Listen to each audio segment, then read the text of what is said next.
No smoke from the Alderman chimney. 11 years. Not once. Until that morning. 3 horses pressed hard against the fence line, ribs showing through their winter coats, heads hanging low enough to graze the frozen ground. The barn doors shut, the gate closed. And inside a house gone cold as a held breath. A man the size of a barn door lay face down on the floor, one arm stretched toward an empty wood box, his breathing shallow and wrong. His body losing a fight. No one in Harrow Creek knew he was fighting. She hadn't been invited in, she went in anyway. And that was the moment a man who had kept his gate locked against the entire world for 11 years began, without knowing it, to lose his grip on the only thing he'd decided was safe. Not to the fever, not to the land shark circling his fence line with a lawyer and a 17-day deadline. To a woman who fed his horses before she knocked on his door. The morning Dela Hurst made the worst and best decision of her life. Started the same way. Every morning started that January. Cold that had teeth. Cold that found the gap between your collar and your neck and stayed there. She pulled her wool coat tighter across her chest and told her gray mare to keep moving. And the mare did. Because the mare had better sense than to argue with Dela about anything. Would you treat them with kindness? She was not supposed to stop at the Alderman place. That was the thing she kept telling herself as the road curved old west and the fence line of the Alderman property came into view. She had 2 jars of her Aunt Agnes's blackberry preserves, wrapped in cloth inside her saddlebag, meant for the Whitmore farm another mile down. Practical errand. Practical woman on a practical horse, doing a practical thing on a cold morning. Except she saw the horses first. 3 of them pressed against the far fence line, crowding the top rail so hard it had started to bow outward. Their winter coats were rough and dull. Their ribs showed. The youngest one, a paint mare with one white ear, had dropped her head so low her muzzle nearly grazed the frozen crust of the ground below her. Not resting. Something worse than resting. The posture of an animal that had stopped expecting. Dela slowed her mare without deciding to. Because she knew what hungry looked like. She'd known it since she was old enough to help her father fill troughs on winter mornings outside Laramie, her small hands going numb while he talked to the horses the way some men talk to the Lord, steady and low, and without expecting an answer back. So she was already noticing the horses when she looked up at the house and saw the chimney, no smoke. She sat on her mare in the middle of the frozen road and looked at that chimney for a solid count of 10. The Alderman chimney always had smoke. She'd used it as a landmark in heavy fog, that thin gray thread climbing up from the hilltop like a signal flag that said, someone here, someone keeping things running, someone alive inside. She'd never thought about it consciously before. It was simply a feature of the landscape, like the creek, like the ridge. And now it wasn't there. Her hands went still on the reins. The gate to the main yard was closed. The barn doors were shut. The house sat at the top of the small rise with its windows raised and its chimney empty, and the whole property had the particular silence of a place that had stopped waiting for anything. She told herself she was only going to check, that if Cord Alderman came to the door looking and told her to get off his land, she would go, without argument, without a single word about it later. She'd done it before. Last September she'd brought a basket of corn from her Aunt Agnes's garden, a perfectly reasonable neighborly gesture, and he'd met her at the gate. She'd barely had time to hold the basket out before he'd returned it. Didn't take it roughly. That wasn't the word for Cord Alderman. He'd taken it back from her, with the same flat courtesy he apparently applied to everything. A voice like gravel pulled slow across dry wood, and told her he bought his own corn. Not cruel. Just final. She'd ridden back to town with the corn and told herself it didn't matter.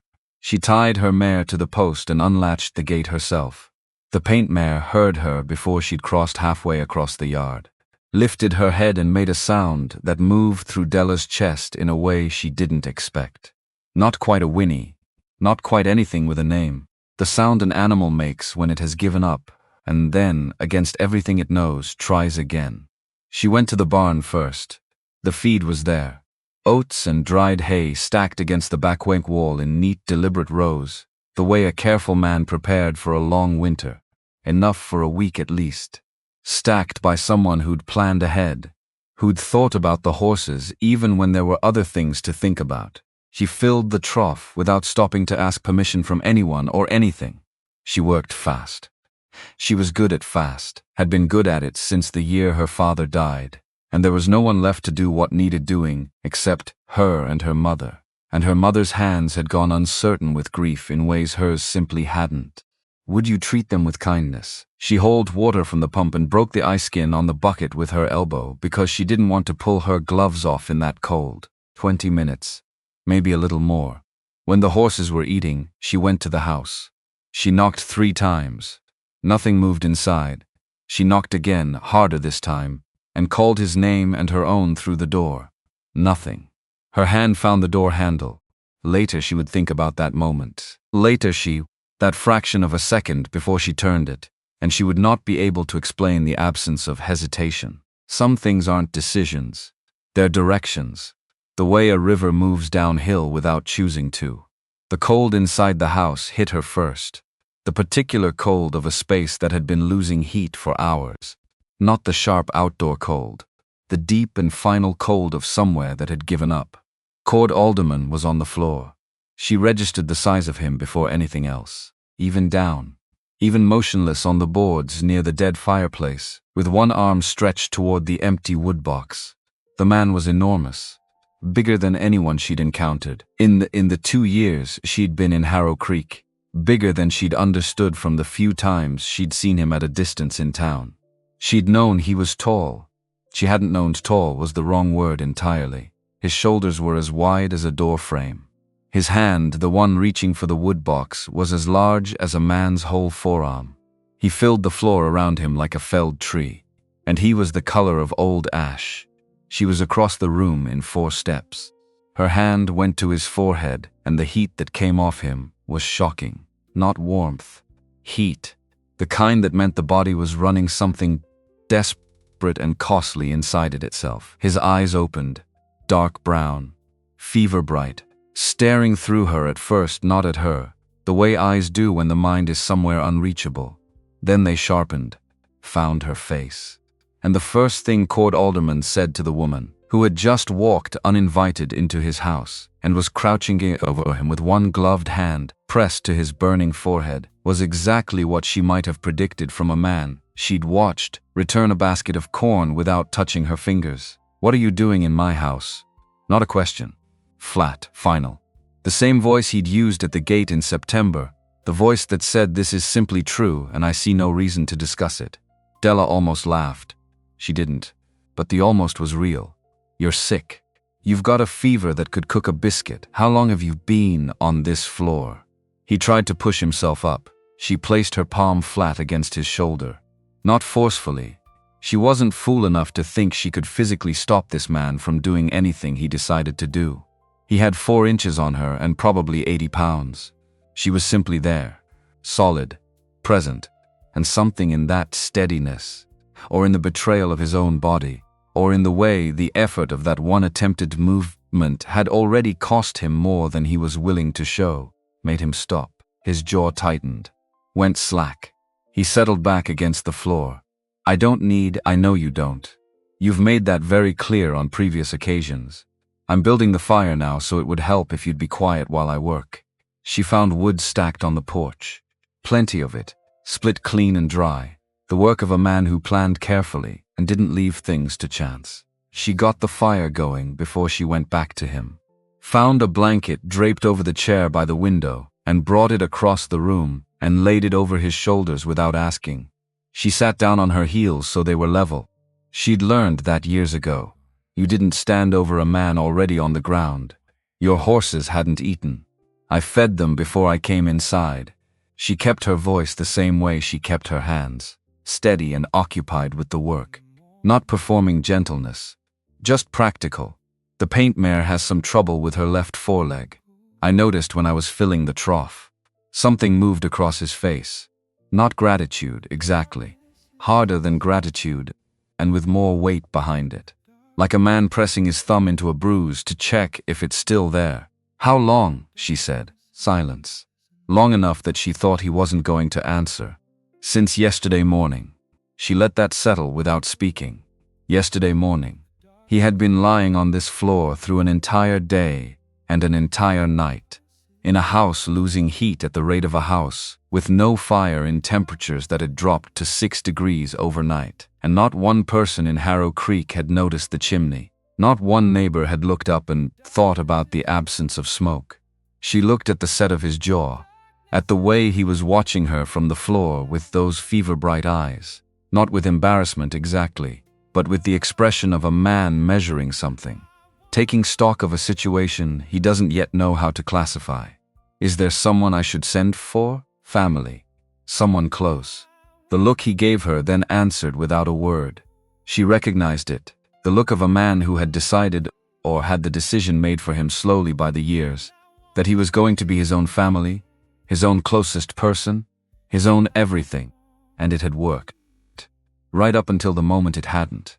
No, he said. All right. She stood up. Then we'll manage. She went through his kitchen the way she went through most things, if efficiently and without sentiment. She found dried beans. She found salt pork wrapped in cloth. She found coffee and flour, and a small crock of lard that had gone slightly but not unworkably rancid.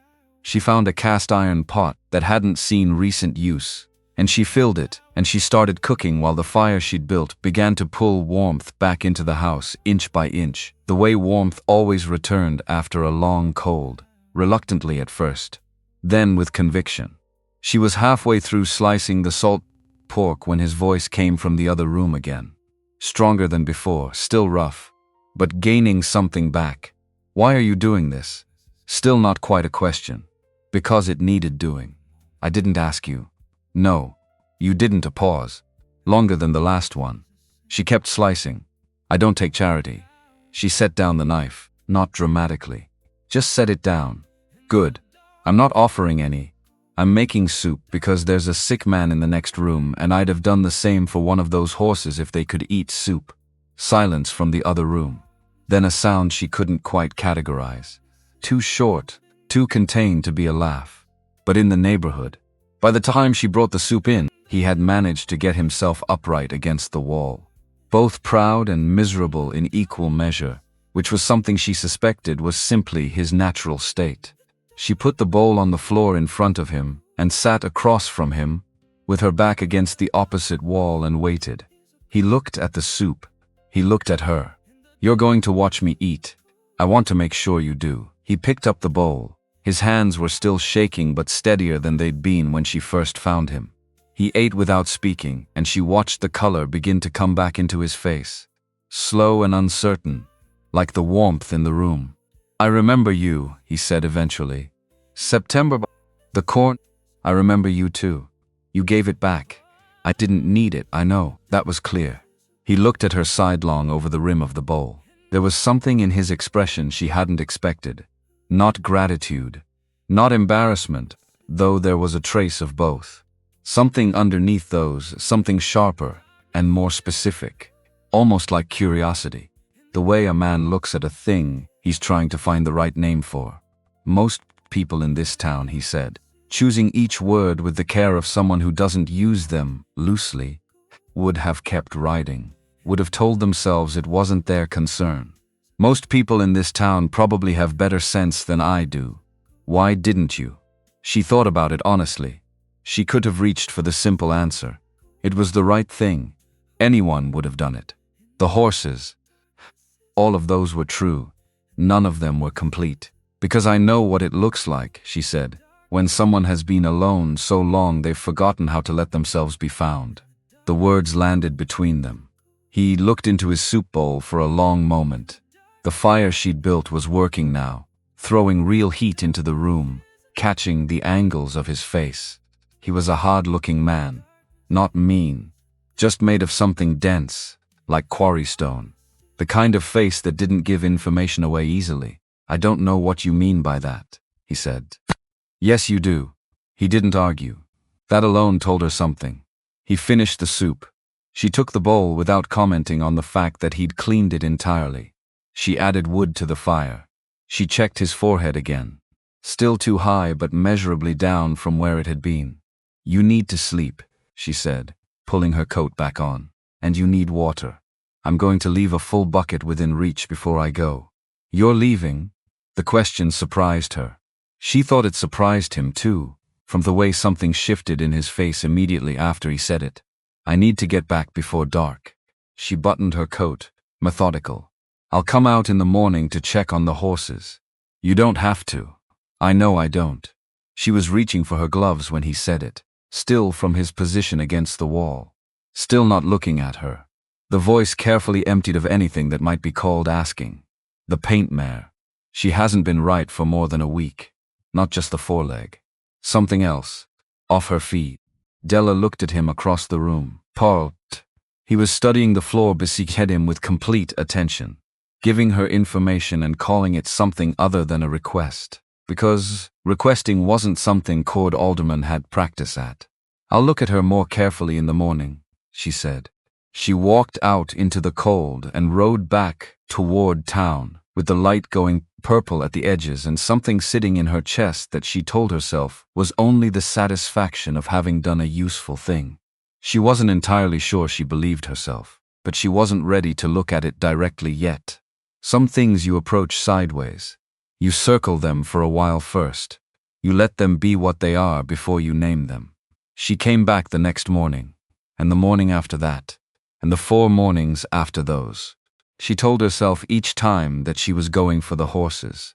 Then, she told herself she was going because the paint mare's leg needed treatment twice a day, and she'd said she would, and she kept her word. Then she stopped telling herself reasons and just went. Agnes watched her from the kitchen window each morning without saying anything yet, which from Agnes was its own kind of statement. The second morning, Cord wouldn't let her inside. She left the food on the veranda. The third morning she arrived to find his dishes from the previous day, washed clean and stacked beside the door. She stood there for a moment for puzzleness, sat those washed dishes and felt something move through her that she couldn't have explained to anyone, and didn't try. The fourth morning he came out to the barn while she was working. He didn't announce himself. She heard the barn door open and felt the shift in the air that came with a person of that size entering a space. The way the room reorganizes itself around someone who takes up that much of it. He walked to the stall beside the one she was working in, where his gelding stood waiting, and he picked up the second brush from the hook on the wall and started in without a word. She let the silence be. It wasn't uncomfortable. It was the other kind. The kind that has weight and temperature and doesn't need filling. He brushed the gelding with the economy of a man who'd done this 10,000 times and would do it 10,000 more. She could hear the rhythm of it, sure and steady, the way some men moved in a familiar dock, without thinking, without needing to. "You grew up working with horses," he said finally. "Not a question. My father's place outside Laramie. Smaller than this one. He had 4 horses and we put in long winters. Who runs it now? No one. We sold it after he died. My mother and I couldn't manage it alone. She kept working, her hands moving in the same rhythm as his. She passed the following spring. I came to stay with my Aunt Agnes in Harrow Creek. That was 2 years ago." A pause. She felt him look at her, though she didn't look back. "I'm sorry." She did turn then, a little surprised by the directness of it. Most people deflected around death, said what they meant to say in the language of God's plan and better places, said it with kindness and said it sideways. Cord Alderman said he was sorry the way he said everything. Plain and aimed and done. "Thank you," she said. He went back to the gelding. She went back to her work. About September, he said, when they were nearly finished, the light through the barn door gone from white to gold. "The corn, you don't have to." I was rude. Flat. Final. The statement of a man who'd decided something was true and saw no reason to wrap it in softening language. Not just that day. I've been rude to a lot of people in this town for a long time, and I told myself it was because they couldn't be trusted. But that day I was rude because you brought something over without being asked, and it made me feel like I looked like I needed it. A pause. That was my problem. Not yours. Dela set down her brush. "All right," she said. "All right," he said. "You were rude. Now you're not. People change." He looked at her then. something working in his expression that she'd started to recognize as the way his face moved when he was thinking about something he hadn't decided yet, measuring it, finding its edges. "Oh, you're not what I expected." "What did you expect?" He thought about it genuinely. Someone who'd want something in return, who'd make me feel the weight of the help. He looked back at the gelding. "You just do what needs doing. And then you go. That's what my father taught me. The best thing you can do for a person is help them and then get out of the way. Don't make them carry the weight of your helping." Cord Alderman was quiet long enough that she thought he was done. Then, "He sounds like he was a good man." "He was," she said. She picked up her brush. He picked up his. And they finished the work together, side by side in that old barn in the thin winter light, and neither of them said another word, and it was one of the easiest silences Dela had ever sat inside. The 6th day she arrived to find him already in the barn, crouched beside the paint mare, with a compress positioned exactly right above the left fetlock, his enormous hands careful and precise. He looked up when she came in. His face had fully returned to itself. No more ash, no more the color of something losing its fight. "You showed me right," he said. "I can do it from here." She nodded. "She's doing well. Another week and she'll be sound." "I know." He didn't thank her, but he held her gaze for a moment before looking back down at the mare, and the look was something she could feel. The way you feel heat before you see the source. "You don't have to come anymore." "I know." She stood in the doorway. "I'll be in town Thursday," she said. "If you need anything brought out." He nodded. Didn't speak. She turned to go. "Miss Hurst." She stopped. He was still looking at the paint mare. His hands were still and deliberate on the compress, and his voice was quiet. And there was something in it she recognized the way you recognize a sound you haven't heard in a long time. She'd heard it in her own voice, late at night, in the years after her father was gone, and the house was empty, in ways rooms shouldn't be empty. The sound of someone saying something true for the first time in longer than they can account for. "I'm not." He stopped. Started again. "I don't make it easy. I know that. I've known it. I've told myself it was a feature rather than a problem. You don't have to explain it." "I'm not explaining it. He shook his head, not in frustration, in the way of a man tracking down the right word and finding the trail going cold. "I don't have the language for this. You don't need it." He finally looked up at her. Those dark brown eyes, no longer fever-bright, but still carrying something that looked like the careful, hard-won version of wanting. "Come Thursday," he said. "If you're coming to town anyway, come by here first."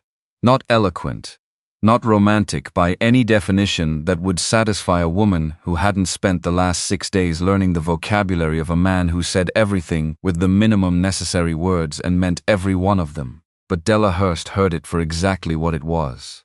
A man who had learned not to open doors asking someone to knock. "All right," she said. She rode back toward Harrow Creek in the cold morning, with her hands warm inside her leather gloves, and something sitting in her chest that she still wasn't ready to name. Only now she wasn't sure naming it was the right concern. Maybe the right concern was simply not putting it away. She wasn't sure she wanted to put it away. Thursday came the way January mornings came in Montana territory, without warning and without mercy.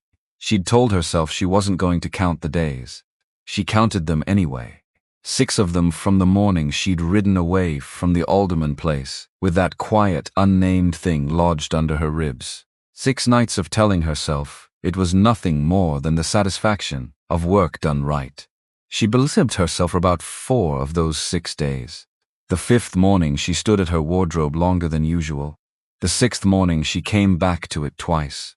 She told herself she was simply being practical, choosing clothing appropriate for the cold, that her dark wool dress with the good bone buttons was not a choice she was making for any reason other than warmth. Her Aunt Agnes watched her over the rim of a coffee cup and didn't say a word, which from Agnes was louder than most things she could have said. She stopped at the Alderman gate at 7 in the morning.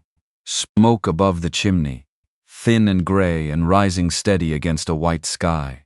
The sight of it moved through her with a force that surprised her, the relief of it, a physical thing in her chest. She told herself she'd simply been worried about a sick man. That was allowed. That was practical. She tied her mare and knocked. He opened the door before she'd finished the second knock. He was upright and dressed, color entirely restored, the fever gone completely, which meant she could look at him now without the soft distortion of emergency, the way you finally see a painting clearly after the frame is straightened. And what she saw was this: a man who was built like nothing polite language had a ready word for. The size of him in a doorway, the way it rearranged the available space. He had to angle his shoulders slightly even standing in his own entry. His flannel shirt, dark blue, was rolled to the forearm with kindness. To the forearms despite the cold, and the forearms in question were the forearms of a man who had spent 43 years working land that did not give anything without requiring something back.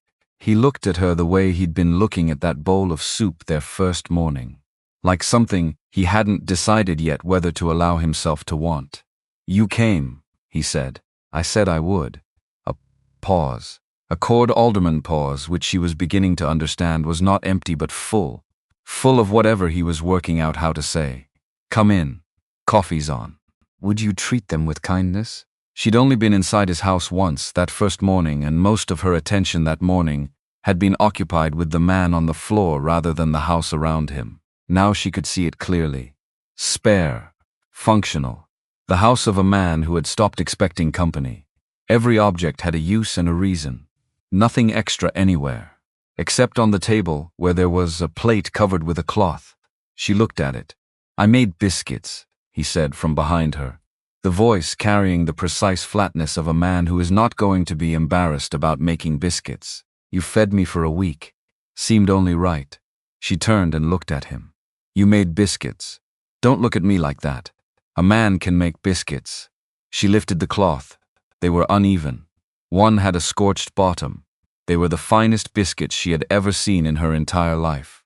"They're good," she said after the first bite. "You haven't tasted them yet. I know they're good." And something happened in the room then. Something small and enormous simultaneously. The corner of Cord Alderman's mouth moved. Just the corner. Just for a moment. Just enough to show her that somewhere behind 11 years of silence and careful distance, it was still there. That capacity.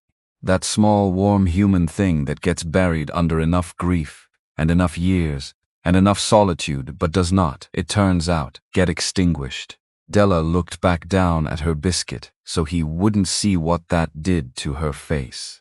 They drank coffee at his table and talked slowly at first, the way two careful people talk, when they're aware that what they're doing might be something more than just talking. He asked about her aunt. She asked about the property. He told her about the Alderman Ranch the way you describe something that belongs to a time before everything changed. His father Samuel had built the place. 400 acres running up to the creek line on the north edge. One of the first established properties in the whole valley. He talked about it with respect and a particular kind of distance. She noticed he always shifted to past tense when he talked about the ranch as it used to be. And he never spoke about what had changed it. She noticed that, too. When she stood to leave, he walked her to the gate. That was new. Every other morning he'd watched from the doorway, or from the barn.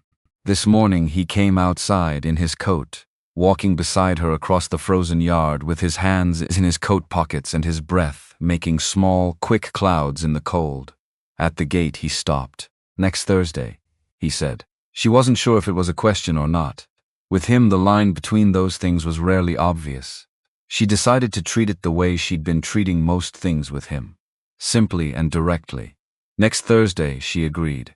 She was 3 steps down the road when he called after her. "Miss Hurst." She looked back. He was standing at the open gate, the big man in his heavy coat, filling the frame of his own property line, not looking quite at her but in her direction.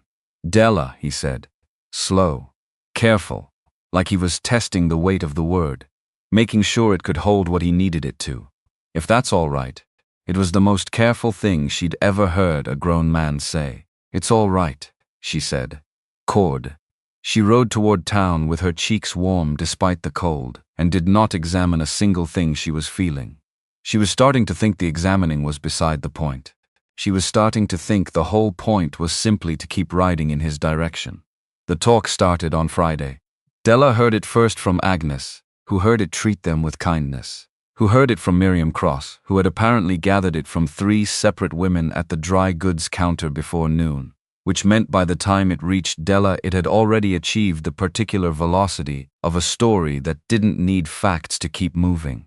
Facts only slowed things down. Facts required verification. This kind of story traveled on shape alone, and the shape of it was this. Dela Hurst had been riding out to the Alderman property, alone, regularly, for over a week, entering the house, staying for extended periods. None of that was false. That was what made it effective. Agnes set a cup of coffee in front of Dela and sat across from her at the kitchen table, with both hands wrapped around her own cup, and said without preamble, "People are talking. I know. He has a reputation. I know that too. Cold man. Difficult man.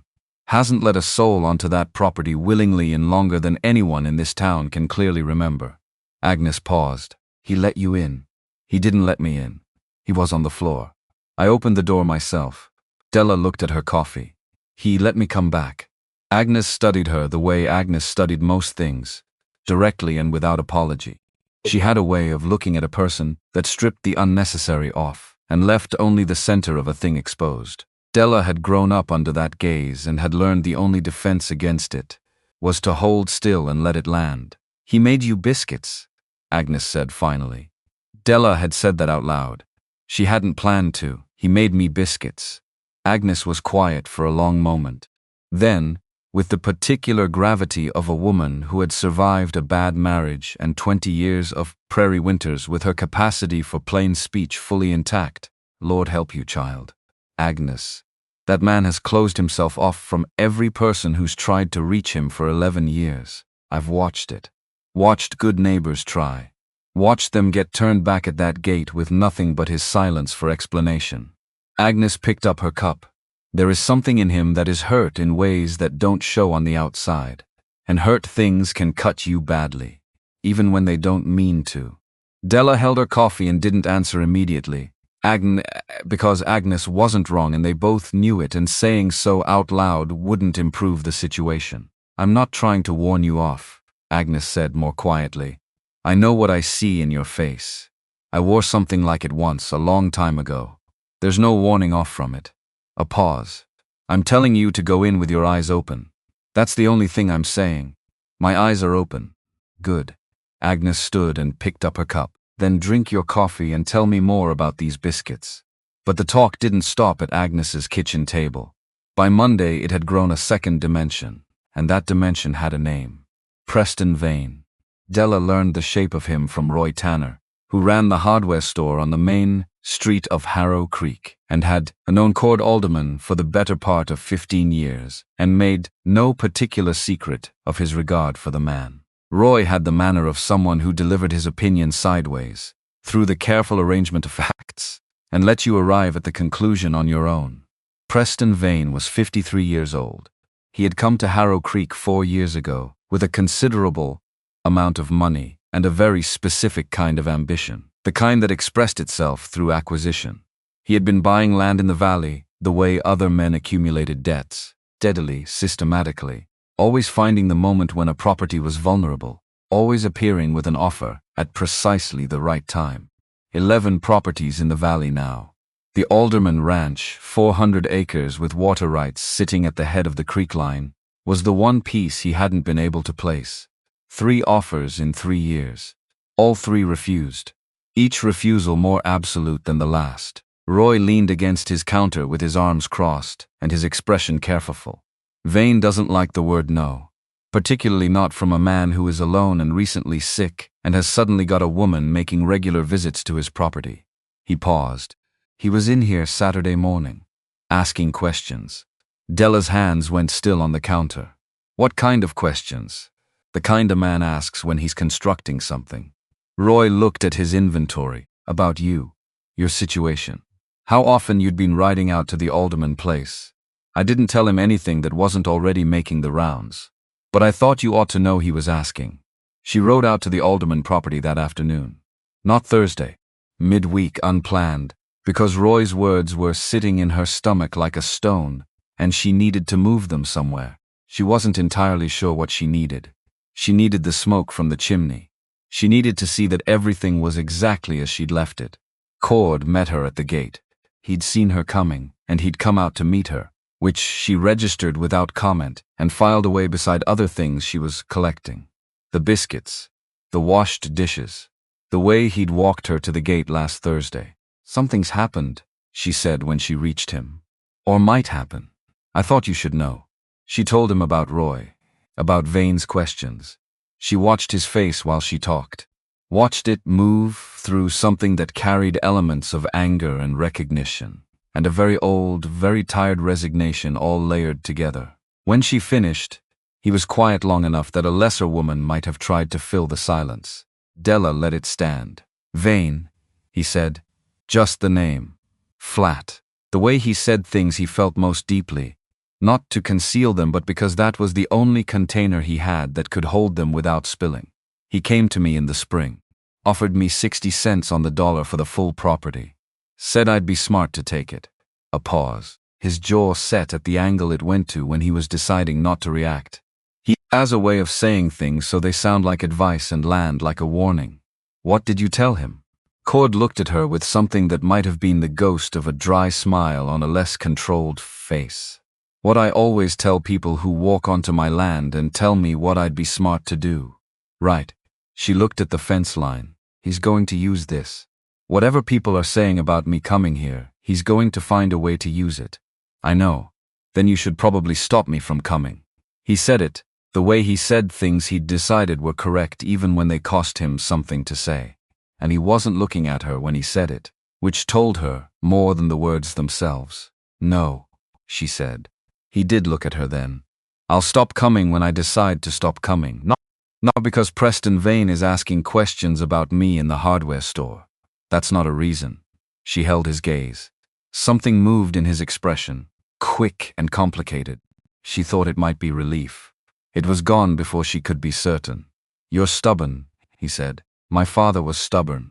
I come by it honestly. This could get complicated. Most worthwhile things do." He was quiet. Then, in a voice that had lost some of its armor, gone quieter and more direct than his usual register, "Why does it matter to you?" "The ranch." "Me." He stopped. "I'm asking honestly. I'm not trying to be difficult. I don't understand what you want from this." Dela looked at him. At this man standing at his own gate in the cold, holding the post with one hand like he needed something solid to hold while he waited for her answer, asking would treat them with kindness? The careful desperation of someone who had been given wrong answers to that question before and hadn't yet recovered from the last time.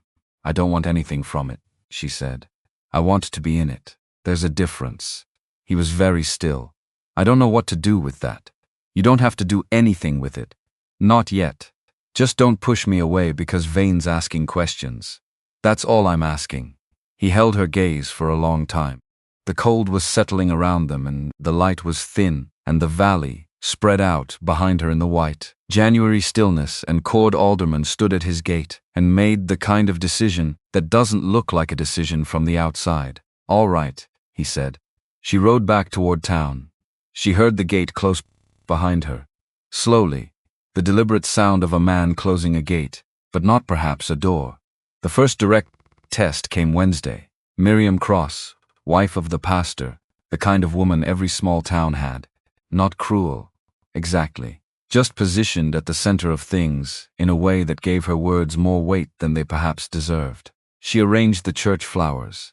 She attended every social event. She knew everyone's history with the thoroughness of a woman who had made it her life's work and called it community. She found Dela at the dry goods counter. Dela, warm and precise in equal measure. "I've been meaning to speak with you." A pause arranged for effect. "We're all glad Cord Alderman had someone to look in on him when he was ill. That was a genuinely Christian thing to do." Another pause. "But now that he's recovered, people are beginning to wonder whether the visits are still quite appropriate. For your sake, as much as anyone's."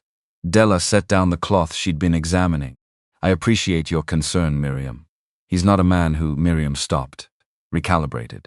"What I mean to say is that 11 years ago, before you came to Harrow Creek, there was a woman who believed something similar about Cord Alderman. Spent 6 months believing he was capable of. Another stop. It didn't end well for her. What happened to her? Something moved through Miriam's expression. Regret, or the dim awareness that she'd gone further than she'd intended. She left town. He didn't ask her to stay. He didn't ask her to go either. No, Miriam admitted. But then that's a story about a man who didn't know how to ask for what he wanted, Dela said. Not a story about a man who can't change. She paid for her cloth and walked out. Would you treat them with kindness? She was halfway down the main street of Harrow Creek when she heard her name and turned to find Preston Vain walking toward her from the direction of the general store. She had never seen him up close before. He was a broad man, well dressed for a rancher, but silver threading his dark hair at the temples, with the kind of settled ease that belonged to someone who had spent many years being the most prepared person in any given room. His coat was the expensive kind. His boots didn't have a speck of mud on them, which out here in January told you something about how he moved through the world. Miss Hurst. Enormous friendliness. Extended hand. She shook it because refusing would have been a statement, and she wasn't ready to make one yet. I've been hoping to make your acquaintance. Henry Vain. I've heard so much about your kindness to our friend Alderman. Our friend. The possession in that phrasing. The casual inclusion of himself in Cord's life. It landed like a small stone dropped in still water, and she felt the ripple of it. Most people in this town didn't try very hard, she said. He laughed. Easy and practiced. You may be right about that. He fell into step beside her, which she hadn't invited.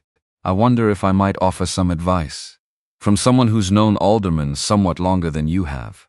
I'm not in the market for advice today. He's a difficult man, Vain continued, as though she hadn't spoken. Pleasantly. Like a man accustomed to having his sentences complete themselves, regardless of interruption. Proud. Rigid. The kind of man who will take what he can from a situation and close the door when it stops being useful to him. I'd hate to see a woman of your obvious quality get hurt by someone who is simply incapable of. Mr. Vain. She stopped walking, turned and looked at him directly. Is this about Cord Alderman's welfare? Or is it about his land? A beat. The smile stayed in place. The impressive part was that it didn't even waver. I'm sure I don't know what you mean. I'm sure you do. She held his gaze for a moment longer than comfortable. Good day, Mr. Vain. She walked away. She heard him say, still measured, still pleasant. You're a smart woman, Miss Hurst. Smart women know when to cut their losses. She didn't stop, but something had shifted inside her. What had been warm and new and slightly terrifying became, in that moment, something quieter and more determined, a settling, the way water finds its level. Preston Vain was afraid of something, and it had nothing to do with her reputation. That evening she sat with Agnes in the front room and turned the day over in her hands. Agnes had her mending. The lamp threw a small warm circle. Miriam Cross mentioned something, Dela said. A woman. 11 years ago. Agnes set her mending down. This was significant. Agnes did not set her mending down for small occasions. Ruth Devlin, she said. She came to Harrow Creek in the winter of '67. Schoolteacher. She and Cord, they were seen together. Several times. Long enough that people assumed. She picked up her mending again. In the spring of '68 she left. No announcement. No explanation anyone could get out of her. Just gone. And before that, Dela said. What happened before she left?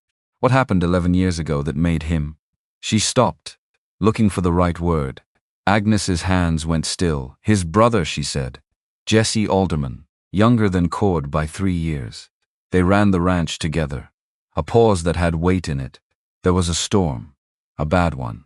Cattle got loose on the North Ridge. Cord had to stay with the horses. He sent Jesse up alone. The lamp flickered. They found him 3 days later at the bottom of the ridge. Horse had thrown him. The room was very quiet. Cord has never spoken about it. Not to anyone in this town, as far as anyone knows. But after that, after Jesse, the ranch went quiet. Invitations stopped. The gate stayed closed. Dela sat with that for a long time. She counted 11 years backward, and she thought about a man building a wall, not out of cruelty, but out of a grief so large and so guilty, that the only thing to do with it was become someone who needed nothing and no one. so there was never again anything left to lose. He blames himself, she said. Almost certainly. Agnes looked at her steadily. Don't try to fix it. That's not what he needs, and it will hollow you out if you make it your purpose. I'm not trying to fix him, I know, but you're starting to love him, and that is going to put you right in the path of everything he's been carrying. Agnes folded her fabric carefully. Just know what you're walking into. Dela looked at her aunt. The lamp between them, the mending, the 2 cups of cooling coffee. I know, she said. And she did. She knew it the way you know the depth of cold water before you've stepped in. Not from having been in it, but from the particular quality of the air above it. She also knew that a man who had spent 11 years refusing everything from everyone had walked her to his gate last Thursday and asked her, in the most careful language she'd ever heard an adult man use, to come back, and biscuits did not make themselves. Thursday morning she was at the Alderman gate at 7 sharp. He was already on the porch, not watching from inside, not coming to the door when he heard the horse. Standing on the porch in his flannel shirt and his worn vest with a 2nd cup of coffee in his hand waiting. And would you treat them with kindness? And when she came through the gate he held it out, and she took it without comment, and they sat on the porch steps in the cold January air with the valley spreading out white and still below them. They talked about the north fence line. He told her the posts along the far section had been rotting at the base since last fall, a whole stretch that needed pulling and resetting before the ground thawed and the cattle needed to go back out. He talked about it the way men talked about land problems, practically, with the specific gravity of someone who understood that the earth did not wait for you to be ready. I can't do it alone before the thaw, he said, carefully, the way he tested things he wasn't sure would hold. You need extra hands. She wrapped both of hers around her cup. Buck Farley and his brother Walt. They do this kind of work. Good men. They won't ask questions and they won't talk. Of pause. I can ask Roy to send word to them if you'd like. He was quiet for a moment. You'd do that. Not quite a question.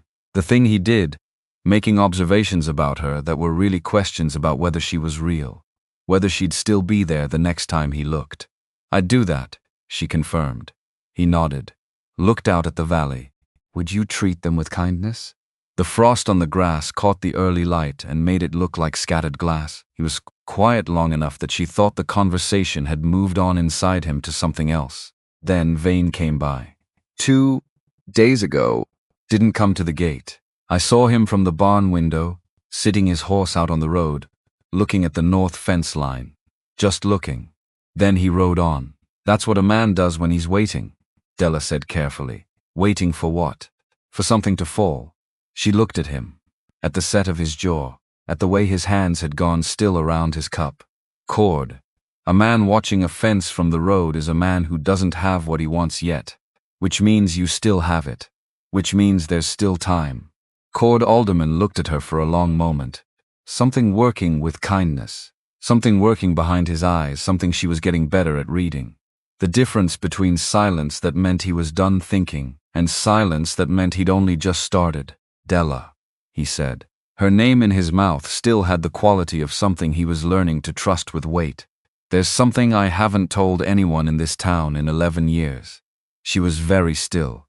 He looked out at the valley again, at the ridgeline to the north where the creek ran down from the high country. My brother Jesse, he said. He died in the winter of 72. On the North Ridge. I sent him up alone. The silence that came after had room in it. She didn't try to fill it. I know, she said quietly. My aunt told me. I want you to know I'm not carrying it around to use it. I just know. He looked at her sharply. Then after a moment, the tension went out of him in a way she'd been watching for, since the first morning she'd found him on the floor. Not collapse. A kind of settling. Like something set down after too long. Then you know why the gate's been closed, he said. Yes. And you came through it anyway. Yes.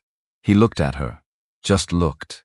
With those dark eyes that weren't fever-bright anymore, but were carrying something she recognized because she'd seen it in her own face. In the years after she'd lost the people who were supposed to stay. The look of someone deciding, against every learned instinct, to trust. The fence, he said finally, with the effort of a man crossing unfamiliar ground, would take 3 men at least. 3 days of real work. I'll talk to Roy tomorrow, she said. About the Farley brothers. He nodded once. They finished their coffee. The morning light moved across the valley. Then they heard the horse. Not her mare. Her mare was at the post by the gate. Another horse coming fast down the road toward them, moving with the urgent pace of an animal being pushed, pulling up hard at the gate with the kind of rattled energy that meant the rider had been riding fast for a reason.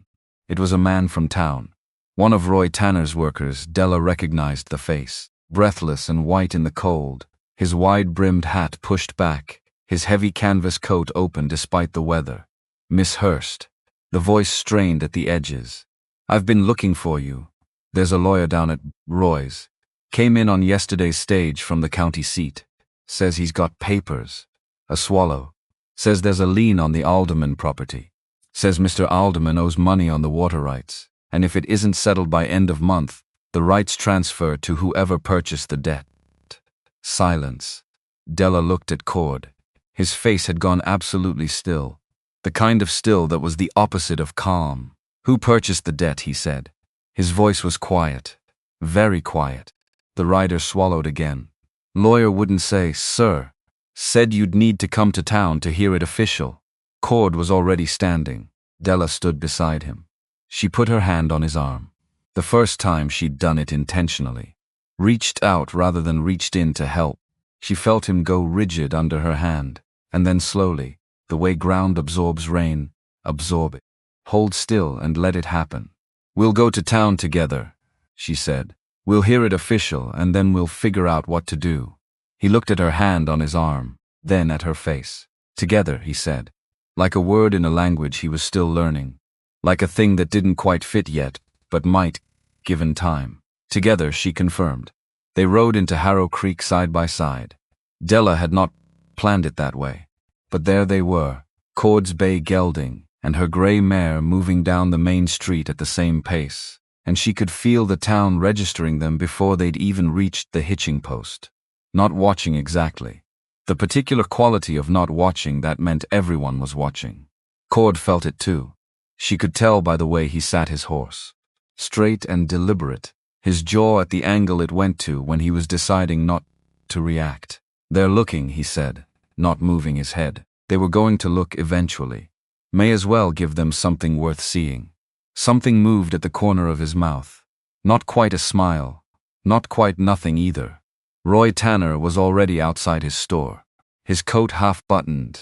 His expression the particular combination of worry and apology that belonged to a man who had delivered bad news through a third party and was sorry about the method if not the message. Cord.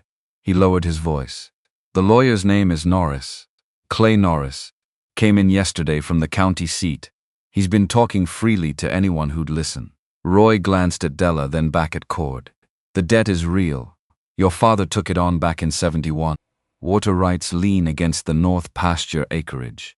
Whoever holds the note holds the right to claim the water access if the debt goes unsatisfied. Another pause. The note's changed hands 3 times since then. Nobody came to collect. Whoever held it before was content to leave it sitting. Cord's voice was very flat. It was sold again, 4 weeks ago. A number crossed Roy's face. He said it quietly. It was not an enormous number. And that, Dela understood immediately, was the cruelest part of the whole arrangement. Not enormous. Exactly the kind of number a working rancher should have been able to satisfy. 4 weeks ago, before Cord went down with fever, before 6 days of illness and 3 weeks of reduced capacity while a shoulder healed, before the winter had taken, what winter always took, from a man running 400 acres alone. 4 weeks ago, he'd had that money. Or close enough. Now he didn't. Roy knew this. His expression said so. Dela knew it too, and somewhere across town, in Roy's back office, with his papers laid flat and his case open, Clay Norris almost certainly knew it too. The lawyer was exactly what she'd expected from the setup of it.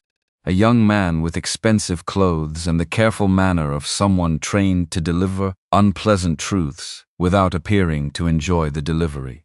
which was itself a kind of enjoyment. He had the papers out when they arrived, laid flat on Roy's back table as though arranged for viewing.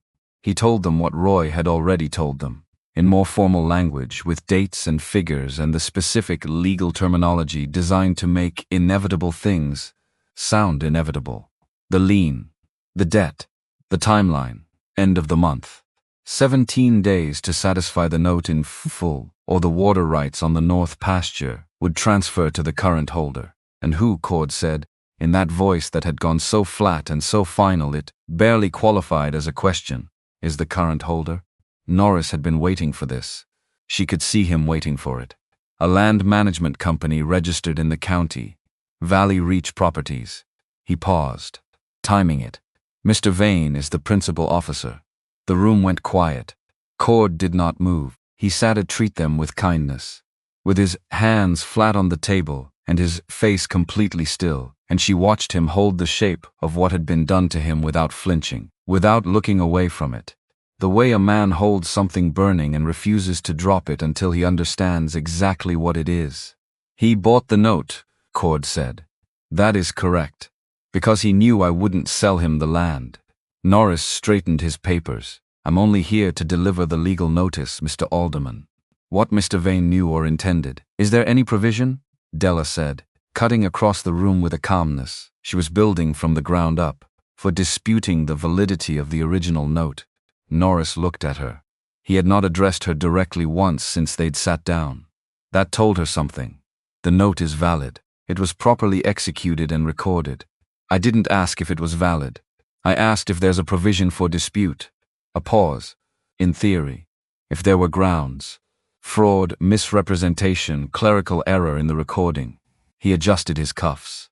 Grounds are difficult to establish, and the timeline would make it difficult but not impossible, she said. Nothing in law is impossible, Mr. Norris.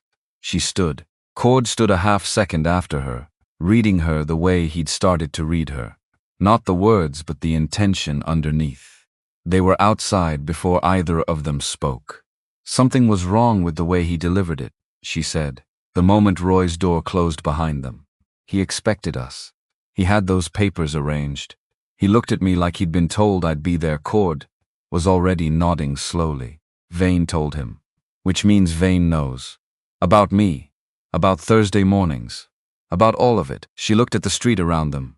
At the people who were almost but not quite watching. He's been watching this whole time. That's what he does.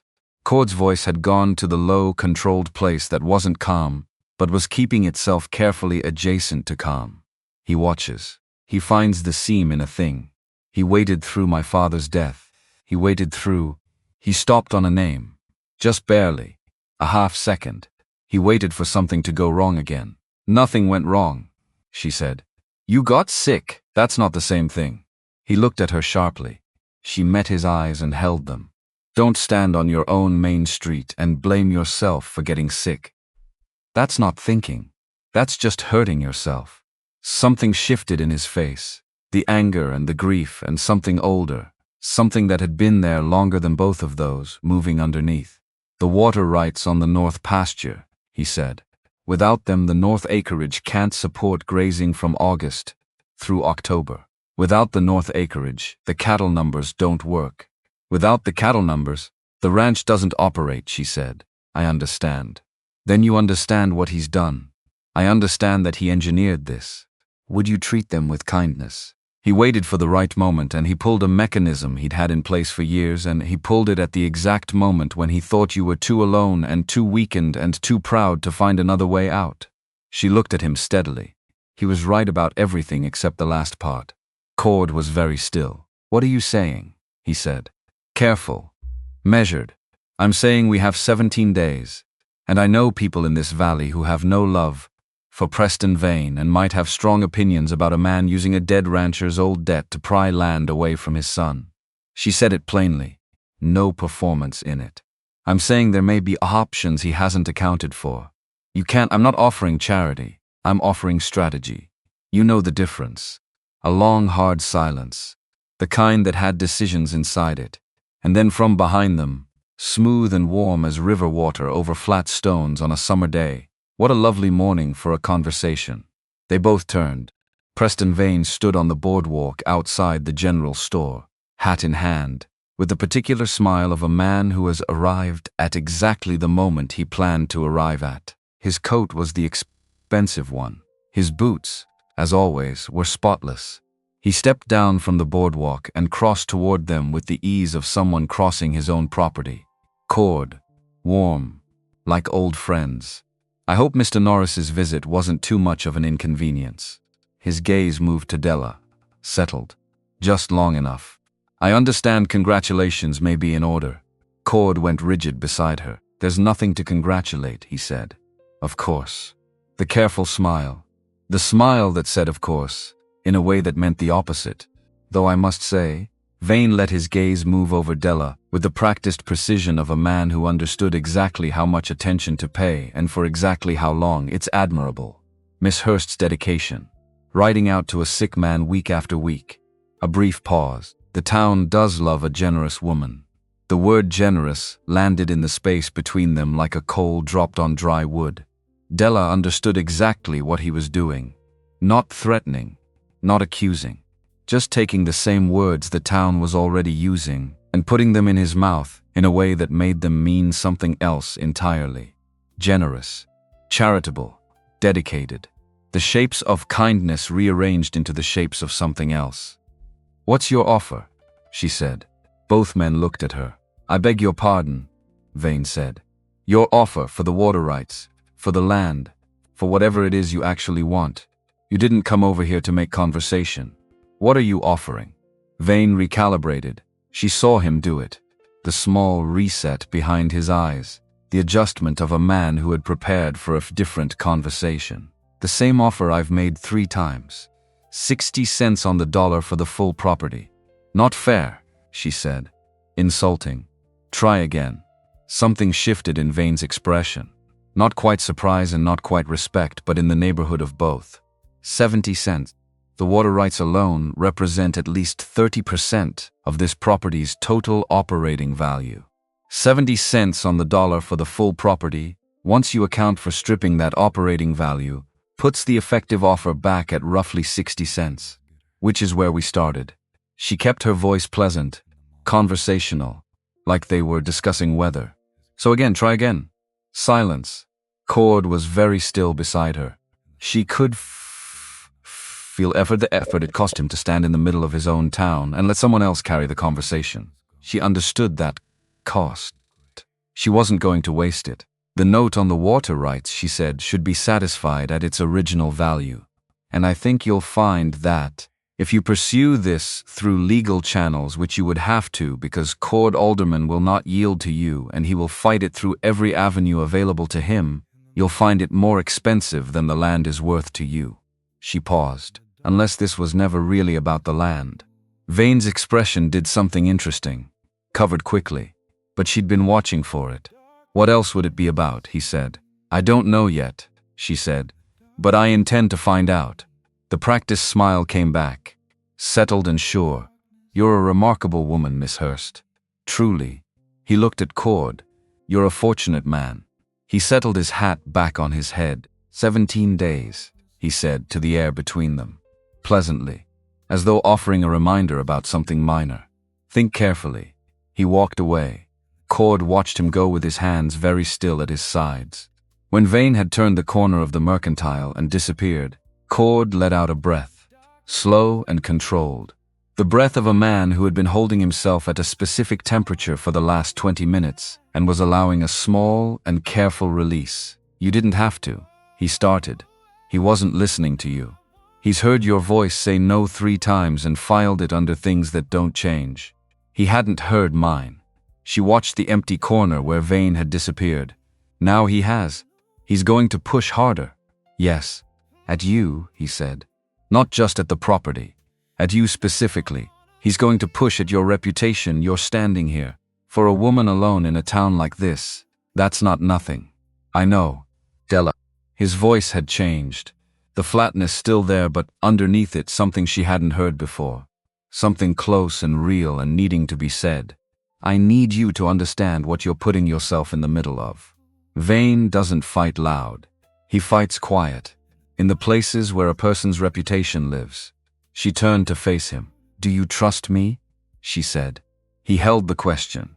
She watched him hold it, felt the weight of it, because with this man that was not a small question.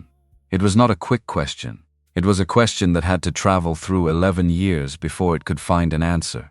"Yes," he said, quietly, without hesitation, which surprised her more than hesitation would have. "Then let me help you. Properly. Not just soup and biscuits and Thursday mornings. Actually help you."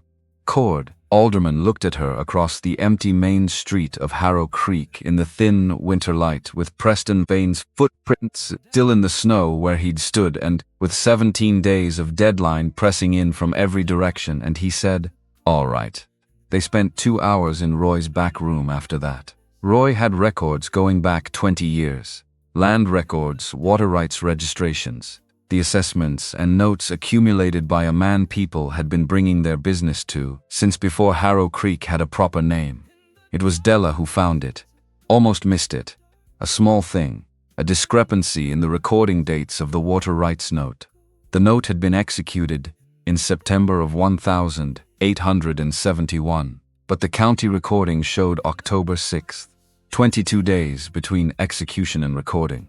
Under the Montana territorial land statutes in effect in 1871, a lien recorded more than 15 days after execution was invalid, unless both parties had agreed in writing to the delayed recording. She read the clause 3 times. Then the dates 3 times. Roy. She kept her voice level with an effort that cost her. What were the recording requirements for a water rights lien executed in 1871? Roy came and read over her shoulder. She heard him take a breath in. 15 days, he said.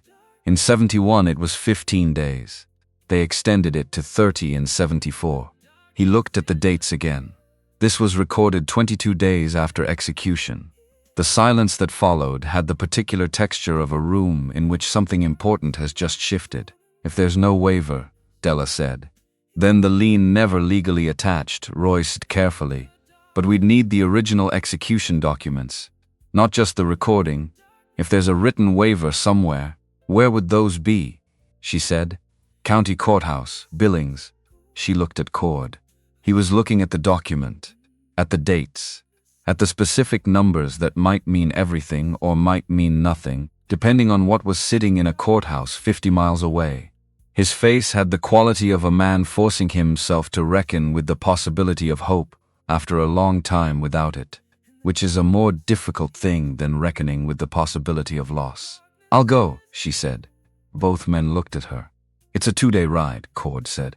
"I'll take the stage. It runs Friday. I can be in Billings by Saturday, at the clerk's office Monday morning, back on Tuesday's return." "Dela." His voice went quiet. "You cannot ride into Billings alone in January to dig through county records for a lien dispute that isn't your." "Roy," she said, "can you send a telegraph to the county clerk today to let them know I'm coming and what I need to see?" Roy looked between them. "I can have a message on the wire within the hour." "Then do that, please." She looked at Cord. "If the documents show a waiver, we've lost a few days. If they don't, then Vain bought a worthless piece of paper," Roy said slowly, "and everything he's built on top of it. The notice, the pressure, all of it, collapses." The 3 of them sat with that for a moment. "He'll know," Cord said. "If you go to Billings, he'll know before you arrive. He has people watching, I know. He'll try to interfere. Then we move quickly." She looked at him. At the particular expression on his face, the one she was still learning to read, the one that carried shame and anger, and something older and more settled than both of them. "Cord, this land belonged to Jesse too. If Vain takes it through a piece of paper he knows or should know is defective, he's not just taking the land. He's taking the last argument I have for staying," he said, very quietly, "for being the one who stayed." She understood then the full weight of what she was holding for him. Not the acres, not the water rights. The land was the last place Jesse Alderman had been alive. The land was the only remaining evidence that what happened on that ridge 11 years ago had happened to someone who mattered, who had lived and worked and belonged somewhere. "I'm going to Billings," she said. He didn't argue. What he did was look at her for long enough that Roy Tanner found something very important to examine in his filing cabinet and kept his back to both of them until the moment had completed itself. "Take my bay," Cord said finally. His voice had gone to the place it went when he decided something and there was no further discussion to be had about it. "He's faster than your mare on Long Road. Your gelding doesn't know me, he will by Friday." A pause. "Almost. I'll drive you to the stage." She looked at him, at the particular posture of a man who was not asking, but was offering the only thing he currently had in his hands to offer, and calling it something practical and meaning something else entirely. "All right," she said. "Thank you." That evening, Agnes met her at the door with the expression of a woman who had heard more than enough before Dela had removed her riding boots. "Billings," Agnes said. "Friday. In January. On the stage. Alone." Agnes studied her for a long moment with those clear, patient eyes. Then she went to the kitchen and came back with 2 cups of tea and sat down and said, in the lower, older voice she saved for the true things, "He looked at you today, on that street. When Vain was talking and you were holding your ground. He looked at you the way a man looks at something he's decided he cannot afford to lose." Dela wrapped her hands around her cup and didn't answer immediately. "I haven't seen Cord Alderman look at anything that way in 11 years, Agnes said. "Not at the land, not at anything." "I'm going for the land records," Dela said. Agnes nodded slowly. "Is that all?" Dela looked at her aunt, at the 70 years of patience and precision in that face, at the 2 cups of tea and the mending on the table and the long, quiet life of a woman who had loved carefully and been careful in return. "No," she said honestly. "It's not all." Agnes nodded again, picked up her mending. "Then be careful in Billings," she said, "and come back." Dela was at her bedroom door when she heard her aunt add quietly, to the room rather than to her, "His father Samuel was a good man. He would have liked you." She stood in the doorway for a moment. Then she went to bed and lay in the cold dark and thought about Jesse and Samuel and 11 years of a gate shut tight against everything and biscuits made by a man who'd had no recent practice making them and a hand held out across a porch railing with a second cup of coffee inside it. She was almost asleep when she heard the horse, moving fast past the front of the house. Not slowing. Not a rider heading home at a reasonable hour. The particular pace of something deliberate. She got to the window in time to see nothing. Just the empty road. Just the dark. But she heard the hoofbeats fading toward the edge of town, toward the road that ran north to the Alderman property. She stood at the window until the sound was completely gone. Then she told herself it was nothing. A rancher riding late. Any number of ordinary explanations. She stood at the window for a while longer anyway. Then she went back to bed. She did not sleep. By morning there was smoke from the Alderman chimney. Dela could see it from Agnes's front step, that thin gray thread climbing into a sky the color of old pewter, and the relief that moved through her was stronger than she had any reasonable claim to. She stood on the step in her wool coat and her leather gloves and watched the smoke and breathed and told herself the relief was simply practical. A sick man with a fire, nothing more complicated than that. Then she went inside and started packing for Billings. She didn't pack much. 2 days' worth of sensible clothing. Her warmest underskirt. The small leather satchel her father had used for ranch documents, which Agnes had kept after everything else was sold, which Dela had never been able to bring herself to use for anything ordinary. She used it now. It felt right for this particular errand. Would you treat them with kindness? Her father had been a man who understood that the difference between keeping what was yours and losing it often came down to the right piece of paper in the right room at the right time. She was downstairs with her coat buttoned and her satchel over her shoulder when the knock came. Cord stood on Agnes's porch. He was in his heavy canvas coat, the one with the sheepskin collar turned up against the cold, and his hat, and his boots had mud on them from the road, which meant he'd ridden in rather than driven the wagon. Faster, he'd come fast. Agnes opened the door before Dela reached it and looked at the man filling her doorframe with the expression of a woman conducting a quiet but thorough assessment. Cord met her eyes. He had the steadiness of a man who understood he was being evaluated, and had decided to simply stand still and let it happen, rather than perform for it. "Mr. Alderman," Agnes said. "Ma'am." He removed his hat. Another moment of Agnes looking at him, the way Agnes looked at things she was deciding the truth of. Then she stepped back from the door without another word, which from Agnes was as warm a welcome as most people ever received. Cord stepped inside and saw Dela at the base of the stairs, with her satchel, and his expression did something she wasn't expecting, something that had relief in it. The same thing she'd felt looking at his chimney smoke, only on his face, and the symmetry of that moved through her in a way she had to consciously set aside for later. "The stage leaves at 6, she said. "I know. I'll drive you." He looked at the satchel. "There's something I need to tell you first. About Billings." She waited. "The county clerk. His name is Rufus Dane. He and my father had dealings years ago. My father did him a considerable favor in the early days, when Dane was new to the position, and made a recording error that could have cost him the appointment. My father let it go unremarked." Cord turned his hat slowly in his hands. The careful, deliberate motion of a man who is saying something he has decided to say, but which does not come easily. "I sent a telegraph to Dane yesterday afternoon. He knows you're coming. He's been instructed to give you full access to the recording files for 1871. Dela looked at him.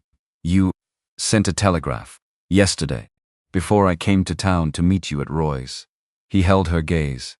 "I should have told you sooner. I should have thought of it myself instead of letting you.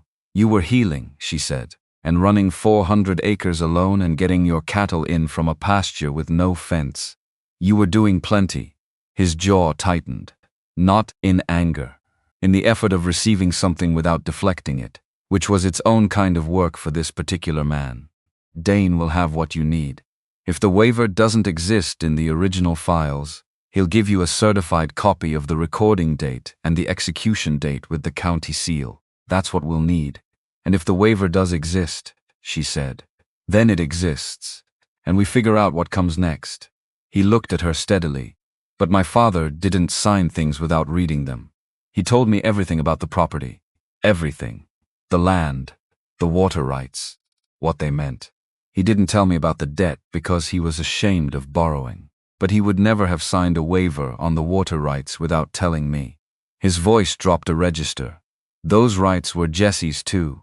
He knew what they meant. The house was very quiet around them.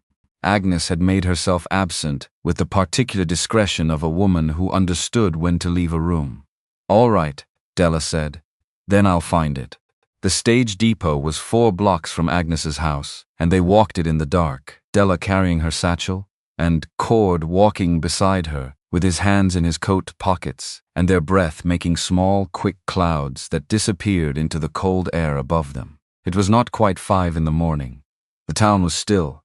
A dog, somewhere, a light in the window of the bakery where someone was already starting the day's work. He stopped at the depot door and turned to face her, and there was a moment that had weight to it. She thought he was going to say something specific, something that had been building. Maybe, since the first Thursday morning, on his porch, steps with the coffee, and the frost on the grass, and all the things he'd been finding his way toward in the careful sideways manner of a man who had learned not to approach the center of things directly. He didn't say the specific thing.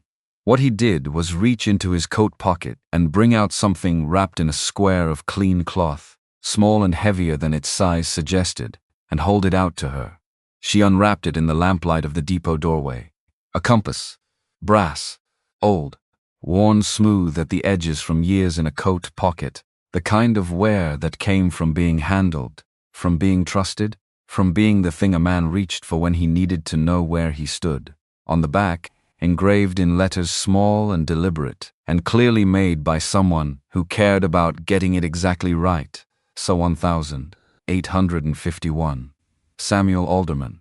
His father, 1851. She held it in both hands and didn't speak for a moment. "For the road," Cord said, his voice very quiet, "in case you need to find your way back." He said it as though it were a practical statement. She understood it for what it was. You don't give a person the last thing you have of your father, because the road between here and Billings has confusing turns.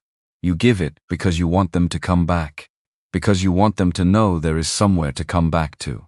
Cord Dane's office opens at 8 Monday morning. He put his hat back on. Would you treat them with kindness? Adjusted it with the deliberate motion of a man setting something in place, returning to the practical because the other thing had already been said, and he didn't have more language for it. If you leave Saturday, you'll have time to settle before the weekend's out. I'll be there when he opens the door. The stage driver called for boarding. Do you treat them with kindness? Cord walked her to the door of the coach, and she stepped up and turned, and they were level for a moment, her on the step and him on the ground, and she had the specific and very clear thought that she was going to remember this particular moment for a very long time. He didn't say anything more. What he did was close his hand briefly and carefully around hers where it gripped the doorframe. Just for a moment, the large, calloused, working hand of a man who had held this property together alone for 11 years, closing around her hand like something he was learning to do. Come back safe, he said. I will, she said. She sat down inside, and the door closed, and she pressed the wrapped compass against her ribs, and did not look out the window, because she knew if she looked out the window she would see him standing at the depot watching the stage leave, and this morning she did not trust what her face would do with that. Billings in January was a different creature than Harrow Creek, larger, louder, less interested in anyone's particular business, which was both a relief and a mild disorientation. She arrived Saturday evening on roads that had gotten worse as the day wore on, the stage rocking and lurching over frozen ruts, and found the boarding house Dane had recommended through Roy's telegraph. A clean, narrow building run by a woman named Mrs. Garrett, who asked no questions and provided good hot soup. Dela ate alone and went to bed and slept with the profound unconsciousness of someone who had been running at a sustained elevation of worry for long enough that exhaustion finally overwhelmed everything else. Sunday she stayed in. She read. She walked once around the block, in the cold, just to be in air that wasn't a small room, and watched Billings conducting its business with the particular weekday energy that didn't pause for Sundays the way smaller towns did.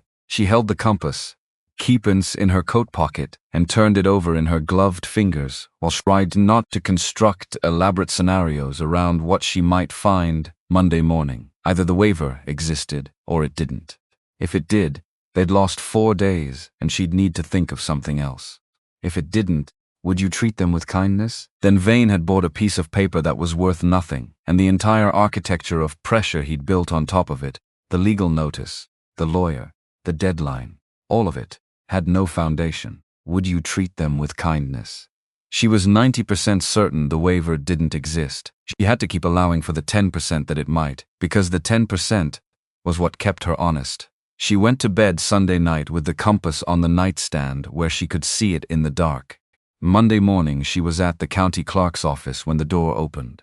Rufus Dane was a small, precise man of around 60, with wire-rimmed spectacles, and the upright posture of someone who had spent 4 decades being careful with other people's important things. He looked at her over the spectacles when she came through the door and said, "Miss Hurst, Samuel Alderman was a good man. I'm glad someone is fighting for that property." He said it plainly, like Roy Tanner said things, without sentiment dressed up as something else. "I haven't found anything yet," she said. "You will," he said, with the confidence of a man who knew his own filing system. He led her to the records room himself. The box for water rights documents from 1871 sat on a shelf that hadn't been disturbed in some time. Dela noted the dust on the lid. "Would you treat them with kindness?" She lifted it herself and set it on the table and began going through the contents with the methodical patience her father had spent years installing in her. Never skip. Never assume. Read everything in order and let it tell you what it's telling you rather than what you want it to say. The execution documents were in the second third of the box. September 14th, 1871. Samuel Alderman's signature, clear and unhurried. The signature of a man who had read what he was signing. The lender's signature. The terms of the note. She read the document twice. Then she read it a third time because she had to be sure. There was something on the second page that made her breath stop for a moment. A notation in different ink, slightly different handwriting, added after the main text. Her heart dropped before she'd fully passed what she was reading. She read it again, and then again. It was not a waiver. It was a note from the original recording clerk, indicating that the lender had requested an expedited review, and the request had been denied, which meant the delay in recording had not been agreed to, which meant there was no waiver of any kind anywhere in the document, which meant the recording on October 6th, 22 days after execution, had occurred without the written agreement of both parties that the 1,871 statute required. The lien had never legally attached. She sat very still for a moment. Dane was in the doorway. She looked up at him and he saw something in her face and came to the table and read the document himself. She watched his expression as he worked through it. 22 days, he said quietly. In 71 the statute required 15, without a written waiver from both parties. The lien is invalid, she said. Her voice was very steady. She was concentrating on keeping it that way. It never attached to the property. That's correct. Dane straightened. I can certify the recording date and the execution date with the county seal, and I can provide a certified copy of the relevant statute as it existed in 1871, before the amendment in 74. He looked at her over his spectacles. Miss Hurst, Vain's lawyers will look at this and know immediately what it means. Then let's get it certified, she said. He gave her 20 minutes.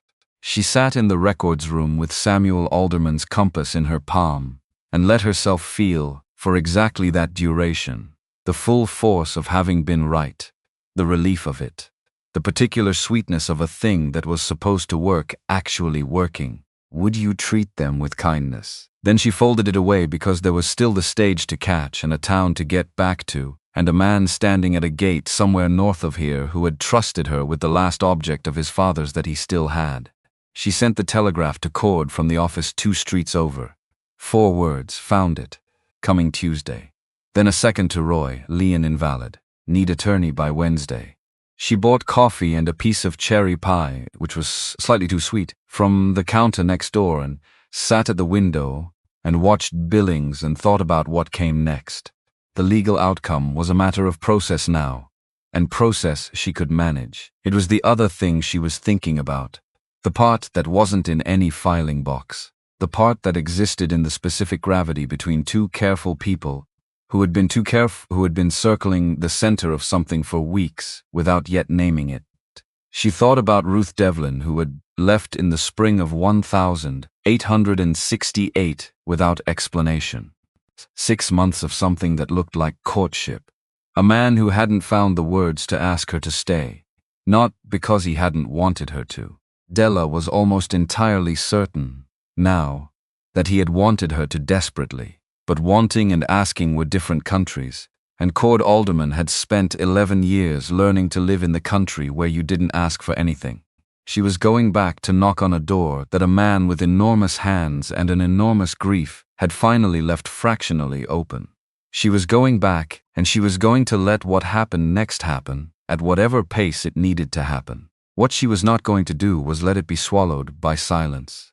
She'd watched enough things go unsaid in her own life to understand that silence, given sufficient time, became its own kind of permanent. She finished her pie. She went to pack her bag. The Tuesday stage was slower than the Friday one had been, which she hadn't thought possible. The roads had not improved over the weekend, and the driver was more cautious than his counterpart, which was probably wise and was also deeply inconvenient for a woman who had been away from Harrow Creek for 4 days, with a pocket full of certified county documents and a very specific person she needed to hand them to. She was back by late afternoon. He was at the stage depot. She saw him through the window before the stage had fully stopped, standing in the cold outside the depot with his hat in his hands, not wearing it, holding it, waiting. He had clearly been there for a while. His coat collar was turned up, and his shoulders had the set of someone who had been standing in one place, without moving for long enough that the cold had settled into the position. She came down the stage steps, and he was there. And before she'd said a word, she held up the satchel and watched his face go through something she had never seen on it before. Not the careful, measured expressions she'd been cataloging since September. Not the flatness or the controlled distance. Something open and bright and almost young, like a window thrown wide in a house that had been shut for a long time. "It's there," she said. "No waiver. 22 days between execution and recording. The lien never legally attached. Cord, he doesn't have anything." He took the satchel from her and opened it right there on the street and took out the documents and read them, the way his father had apparently read things.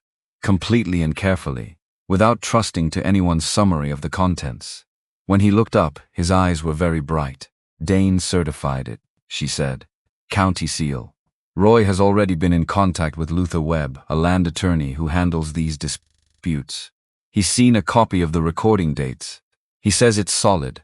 "How solid?" "The kind of solid where Vain's lawyer is going to look at it and advise him to walk away. Because the alternative is going to court to argue the validity of a lien in front of a judge, with certified county documents on the other side, in a territory where his reputation for this kind of acquisition is already drawing attention from people who don't like it." She held his gaze. "He has no play here." Cord closed the satchel, held it in both hands for a moment. Both enormous hands. "The way you hold something you are making yourself understand is real." Then he looked at her and said, in a voice that had gone somewhere she hadn't heard it go before, somewhere past all the careful distance, "Dela, don't thank me." "I wasn't going to thank you." The corner of his mouth moved.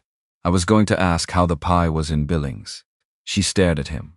"Roy told me you always stop for pie when you travel. He heard it from your aunt."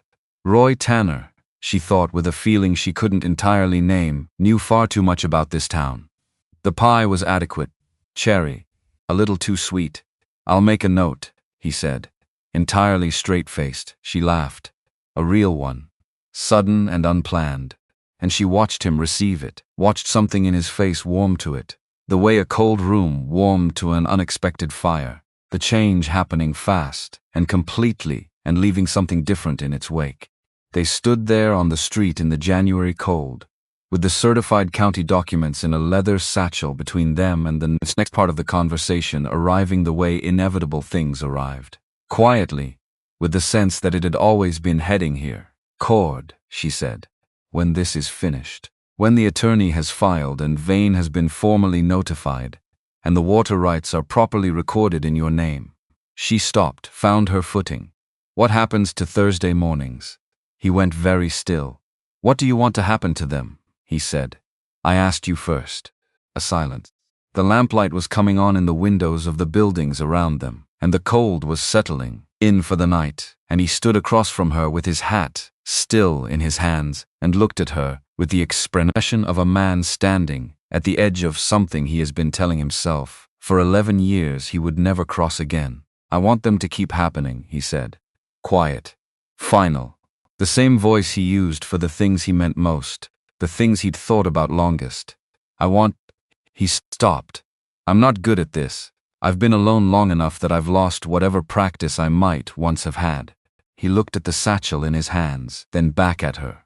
"But I know that when your stage came in this afternoon and I saw you step down, he shook his head. "I don't have the words." "You don't need them," she said. And this time she didn't say it to give him room, the way she'd said it before, when she was learning his silences. She said it because she meant it entirely differently now. Because some things had already been said in the language of compass and biscuit and gate and 20 minutes standing at a stage depot in the dark, holding a hat. He looked at her. Then he reached into his coat pocket and took out her hand where it hung at her side, carefully and deliberately, the way he did everything that mattered to him, and closed both of his around it. The enormous hands. The hands that had mended fence and worked cattle and held this land together through every loss it had seen. Holding her hand like something he was choosing to keep. "Thursday," he said. "Thursday," she agreed. They walked to Roy's back office together in the early dark, and Roy had already sent word to Luther Webb, who had ridden up from the county seat, and was waiting at the table with the particular stillness of an attorney who had seen most varieties of land dispute and found them manageable once you had the right documents. He was a lean, quiet man of 50 or so with sharp eyes and very little patience for ornamentation of any kind. Vain arrived the next morning with Clay Norris, his lawyer. Roy's back office was too small to be dramatic. It managed it anyway. The table had the documents laid out before Vain came through the door, and Vain walked in the way he walked everywhere, as though the room had arranged itself for him. And then he looked at the table and at Luther Webb's particular quality of stillness, and at Dela, sitting beside Cord with the satchel open in front of her, and something recalibrated behind his eyes. Not panic. The adjustment of a man who has walked into a room expecting a certain configuration and found a different one. "Gentlemen," he said pleasantly. Then, with a half nod to Dela, "Miss Hurst." She nodded back. Luther Webb didn't extend his hand, placed the certified copies on the table and pushed them toward Norris. "Water rights lien. Alderman property. Executed September 14th, 1871. Recorded October 6th, 1871. 22 days. He paused with the timing of a man who understood that silence was sometimes the most efficient delivery mechanism available. Montana Territorial Land Statutes, as of 1871, required recording within 15 days of execution absent written waiver from both parties. No such waiver exists in the county records. The lien is invalid. It did not attach. Your client holds a worthless piece of paper. Norris pulled the documents to him and read. His face was professional. Nothing showed directly, but his hands moved through the pages with a speed that told its own story. "The recording date discrepancy is accurate," Norris said carefully. "It is not a discrepancy," Luther said. "It is a defect. There is a distinction." Vain looked at Cord, not at the documents, at Cord, with the expression of a man who is doing the arithmetic on 4 years of investment and arriving at an answer he doesn't like. "You've been busy," he said, still impressively pleasant, the smile intact, the architecture of his courtesy holding even now. "I've had help," Cord said. Flat. No performance in it. Another look at Dela. This one different from the looks that had come before. Not calculating in the usual way. Something more honest kindness. Something more underneath, something she hadn't expected to see in Preston Vain's face. Something that looked briefly like recognition. Like a man seeing something he didn't have and understanding for the first time what he'd never been looking for. Norris cleared his throat. "The validity question is significant. Without a documented waiver, I don't see a path to enforcement." He said it quietly, the way you said things to a client you were advising and not performing for. A rare mode for a man in his profession. Vain was quiet for a moment. The pleasant expression didn't shift, but the quality of his stillness changed. He had been relaxed in the particular way of a man who believed he held the superior position. Now the stillness was held. The difference between water at rest and water behind a wall. "This doesn't end the conversation," he said finally. "It ends this particular conversation," Luther said. "The one where you hold leverage over this property. That leverage does not exist." He folded his hands on the table. "What you do from here is your own business, Mr. Vain. I would recommend consulting with Mr. Norris privately before deciding." Vain looked at Cord one more time. The pleasant exterior had finally given way to something simpler beneath it. Not rage, not even frustration exactly. Something flatter and more honest than both. The expression of a man who had put 4 years into a project and was being informed that the project was over. 400 acres, he said, almost to himself. Then, looking at Cord, "Your father didn't know what he was sitting on." "My father knew exactly what he was sitting on," Cord said quietly. "That's why he never sold a beat." Something moved across Vain's face. There and gone. He picked up his hat. "You'll have formal withdrawal documentation within the week." He said it to the room in general, to no one specifically, the address of a man stepping back from a table without acknowledging that the game had ended against him. He walked out.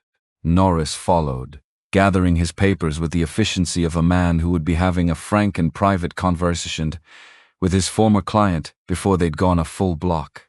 The door closed. Roy Tanner let out a breath he had apparently been holding since sometime last Tuesday. Luther Webb permitted himself a small and satisfied expression. Straightforward, once you have the right documents. He looked at Dela. The instinct about the recording dates was the critical piece. Everything else was process. I had good information, she said. He nodded, began organizing his papers. I'll file formal documentation with the county by end of week.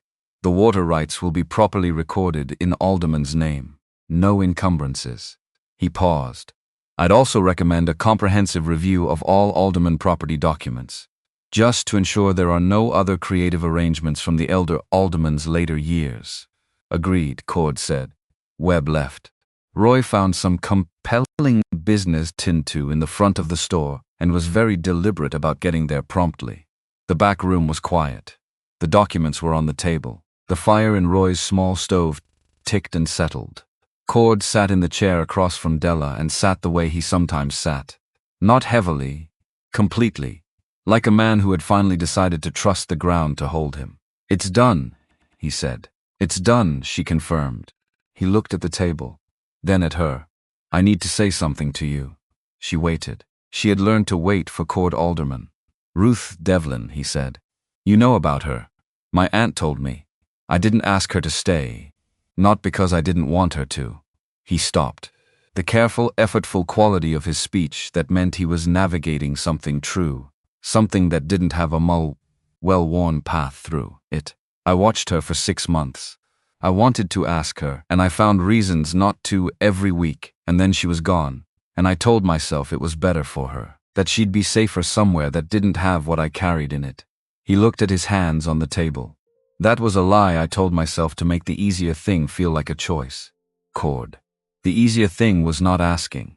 Because if I asked and she stayed, and then something happened to her because of me, the way something happened to Jesse because of me. Jesse's death was not your fault. His jaw tightened. She kept going. You sent him up to do work that had to be done. In a storm that neither of you predicted. That he would have gone up to do regardless of what you said, because it was his ranch too and he knew what it needed. You didn't put him on that ridge. The work put him on that ridge. She leaned forward slightly. I know nothing I say in this room dissolves 11 years of carrying it. But I need you to hear me say it once. It was not your fault. He looked at her. With those dark eyes. With everything he usually kept behind the flatness, right there on the surface of his face. Visible and uncovered. Are you going to let it make your decisions again? She said. The question sat between them. He held it without speaking for long enough that she could hear the fire in Roy's stove and the sound of traffic on the main street outside, and her own heartbeat which was doing something she pretended not to notice. No, he said. Finally. Quietly. Without performance. Good. But I need you to know. He stopped. Found the words on a road that clearly didn't see much use. I am not going to be easy. I'm going to forget sometimes. I'm going to close the gate when I should leave it open. I'm going to need someone patient enough to knock when I do that. Dela looked at him, kindness. Dela across Roy Tanner's back table with the touch-certified county documents between them and the deed to 400 acres of Montana territory finally free of the lien that had been sitting on it for 11 years. I have been patient, she said, with a man who returned my corn, a paint mare with a bad leg, a stage ride in January, 17 days of land law, and Preston Vain. She paused. I think I can manage. He looked at her for a moment, then the corner of his mouth moved. Stayed moved, this time, longer than she'd ever seen it stay. Come to supper Thursday. Not coffee on the porch, supper. She blinked. You're cooking supper. I can cook. Same flat certainty as a man who could make biscuits. All right, she said. All right, he said. Would you treat them with kindness? They walked out of Roy's hardware store into the Wednesday afternoon, and Harroquois Creek registered them the way it had been registering things all winter, with the particular attention of a town calibrating to something new. But it felt different from the first time they'd walked down this street together. Less like being watched and judged. More like being witnessed. Like something uncertain becoming finally, publicly apparent. Thursday's supper was venison stew with cornbread, and it was the finest meal Dela had eaten in months. She said so without qualification, and he received the compliment with a single nod and an immediate change of subject that fooled neither of them. They ate at his kitchen table in the house that was slowly, room by room, becoming a house rather than a structure. The fire was good. The dishes were clean. There was a lamp on the table that hadn't been there before. After supper, he walked her to the gate. Always the gate. The gate had become its own chapter in everything. He stopped and said, "The Farley brothers are coming Saturday, for the north fence. Buck asked if you'd be out." "Did he?" I said I didn't know. I told him I'd ask you. He was not looking at her. He was looking at the gatepost with the expression of a man reading something in the grain of the wood. I told him I'd ask you. He had asked.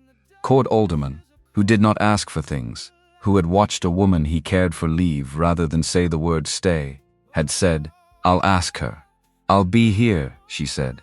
He nodded, reached past her to unlatch the gate, and his hand was close to hers on the post for a moment, and neither of them moved it. The lamplight from the house made it to the yard in a thin reach, barely. The cold was sharp. The stars were beginning. "I didn't understand," he said. Not looking at her, looking at the post. "For a long time. Why you kept coming back. After the corn. After the fever. After I was rude and difficult and made nothing easy." He paused. "I think I understand it now." She waited. "Because you weren't doing it for me," he said. "You were doing it because it was the right thing, and you're the kind of person who does the right thing even when it isn't easy, and even when the person you're doing it for doesn't make it easy." He finally looked at her. "That matters to me. More than I know how to say. Which you've noticed is a significant limitation of mine." It was not a declaration. It was a man who had spent 11 years learning to live without saying the true things, saying one of the true things, and it arrived in Dela Hurst's chest with the full weight of everything it had cost him to find the way to it. "Saturday," she said. "7. 7, he said. She rode back toward town, and she didn't look back, but she was smiling in the dark, and she let herself do it without apology because she had earned it, every bit of it.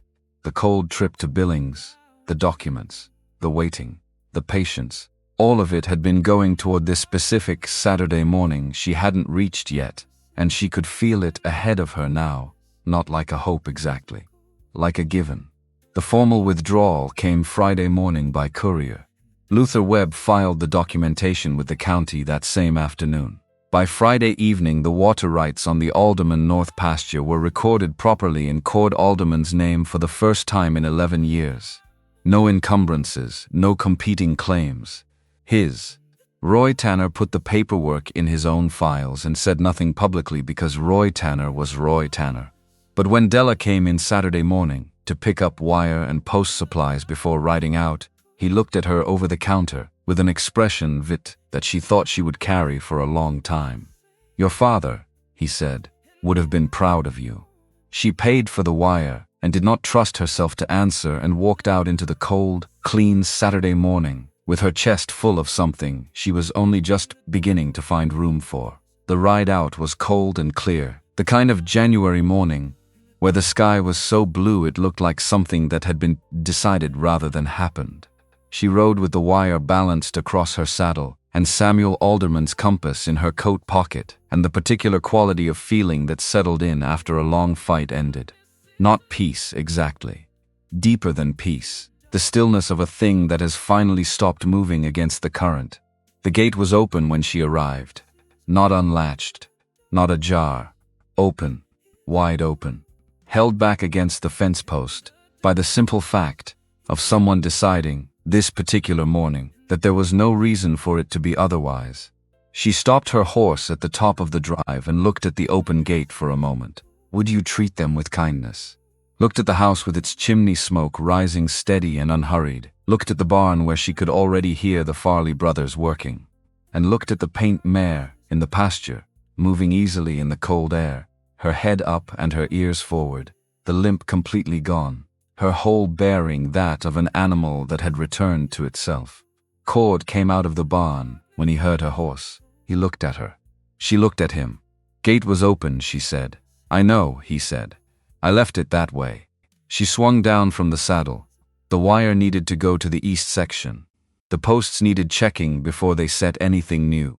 Would you treat them with kindness? There was real work ahead, and the ground was still hard, and the Farley brothers were already making sounds of productive industry from the direction of the barn. Would you treat them with kindness? He came forward and took her horse's bridle with the easy, unthinking motion of someone who had been doing this kind of thing alongside someone long enough that it didn't require discussion.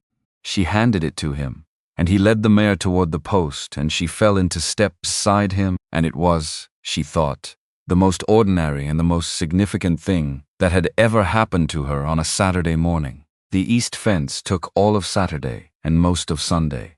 Buck Farley worked with the unhurried steadiness of a man who understood that rushing post work produced posts that failed in the spring when the ground shifted and the cattle leaned.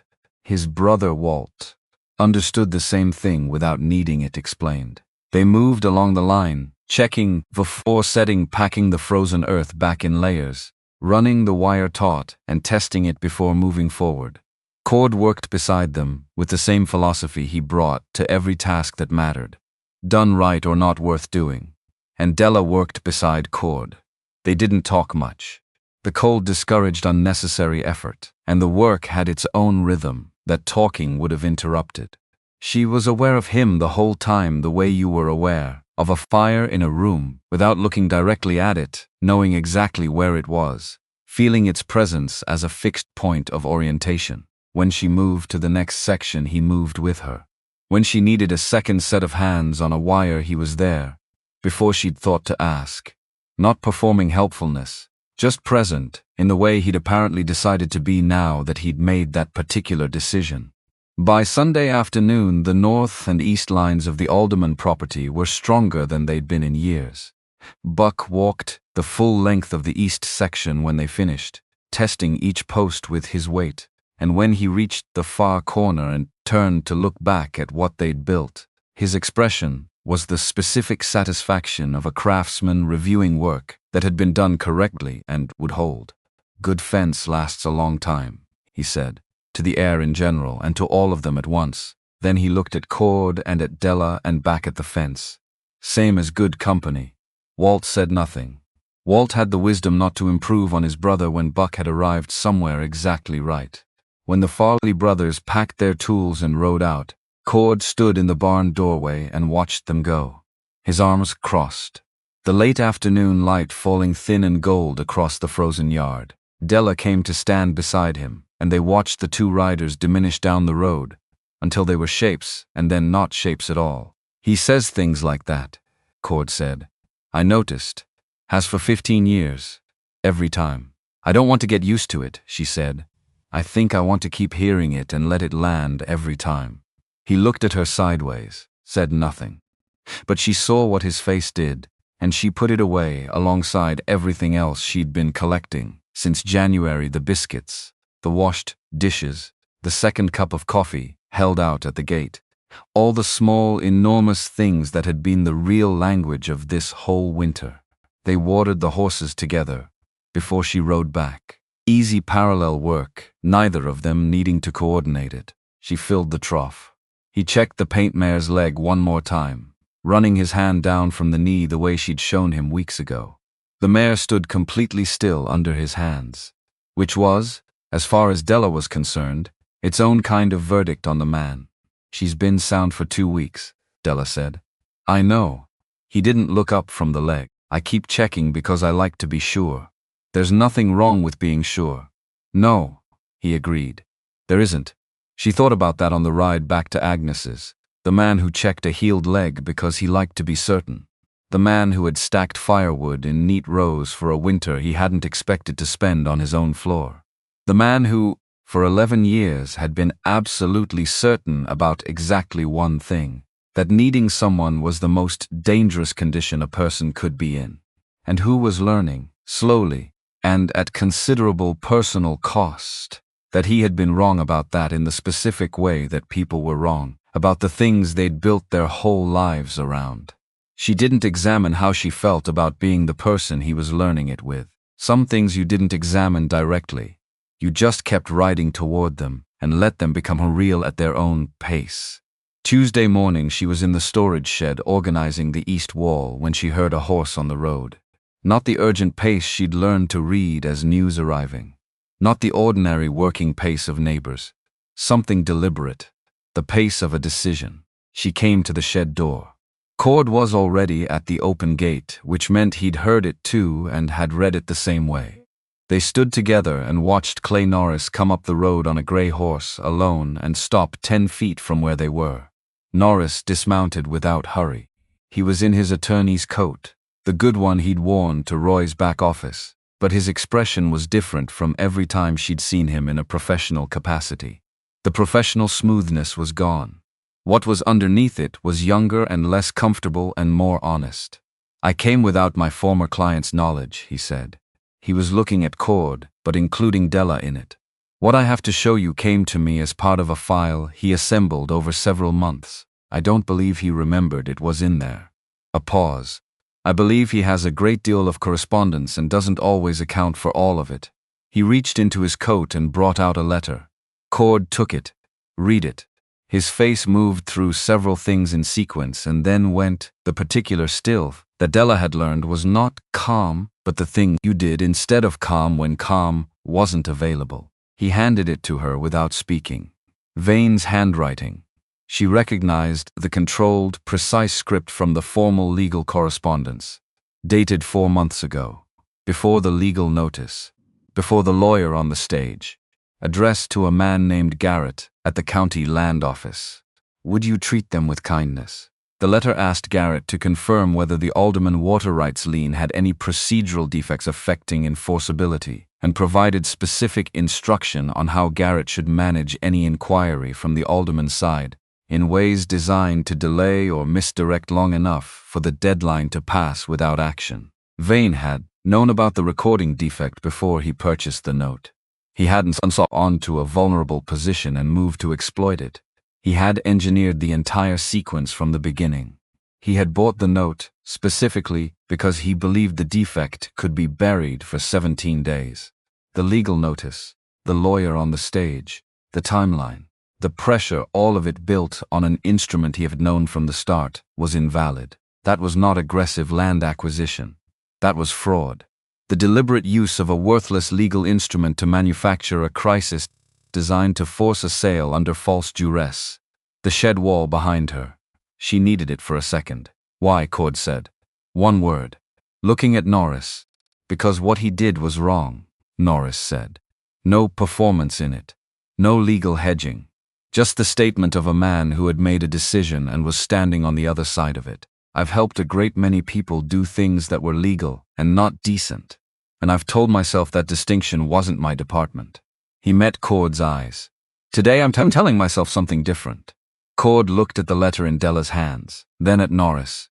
"If we have this, he could lose his operating authorization in this territory," Dela said quietly. "Criminal charges are possible. Everything he built on top of this, the notice, the deadline, the pressure, it doesn't just collapse. It becomes evidence of the fraud itself." "I don't want 2 years in courtrooms," Cord said. "You don't have to want that." She looked at Norris. "If your former client were presented with this document, by his own former attorney, in a private meeting, would you treat them with kindness, with the clear understanding that it would be filed with the Territorial Land Authority if he ever attempted any similar action against the Alderman property or anywhere else in this valley?" She let the rest of it complete itself. "How do you think he would respond?" Norris considered it with the care of a man who had spent years thinking about how people responded to being cornered. "I think he would find that the opportunities available to him in this particular region of the territory had become significantly less attractive." A pause. "And I think he would act accordingly. Quickly, you'd arrange that meeting," Cord said. "I came here because I intend to." Norris looked at him directly. "You won't need to be present. Better if you aren't. This stays among the 3 of us." He glanced at Dela. "Until it's resolved and after." "Agreed," she said. Cord looked at the letter one more time. Then at Norris. And what he said was, "Thank you." Flat and plain, and carrying the full weight of a man who did not say that word lightly, and was saying it now without qualification. Norris nodded once. He folded the letter back into his coat, mounted his horse, and rode back toward town at the same deliberate pace he'd arrived with. They watched him go. The road emptied. The morning was very quiet. Cord exhaled. Not dramatically. Just the long, slow release of a man setting down, something that had been pressing on him from the inside for months. And what was underneath it, now that the pressure was gone, was simply him. Not the careful management of a defended position. Not the bracing for the next move. Just the man who had stood in front of a legal threat and a land grab, and a season of engineered pressure, and had come through all of it with 400 acres and clean water rights. And this particular Tuesday morning. "It's done," he said. "It's done," she confirmed.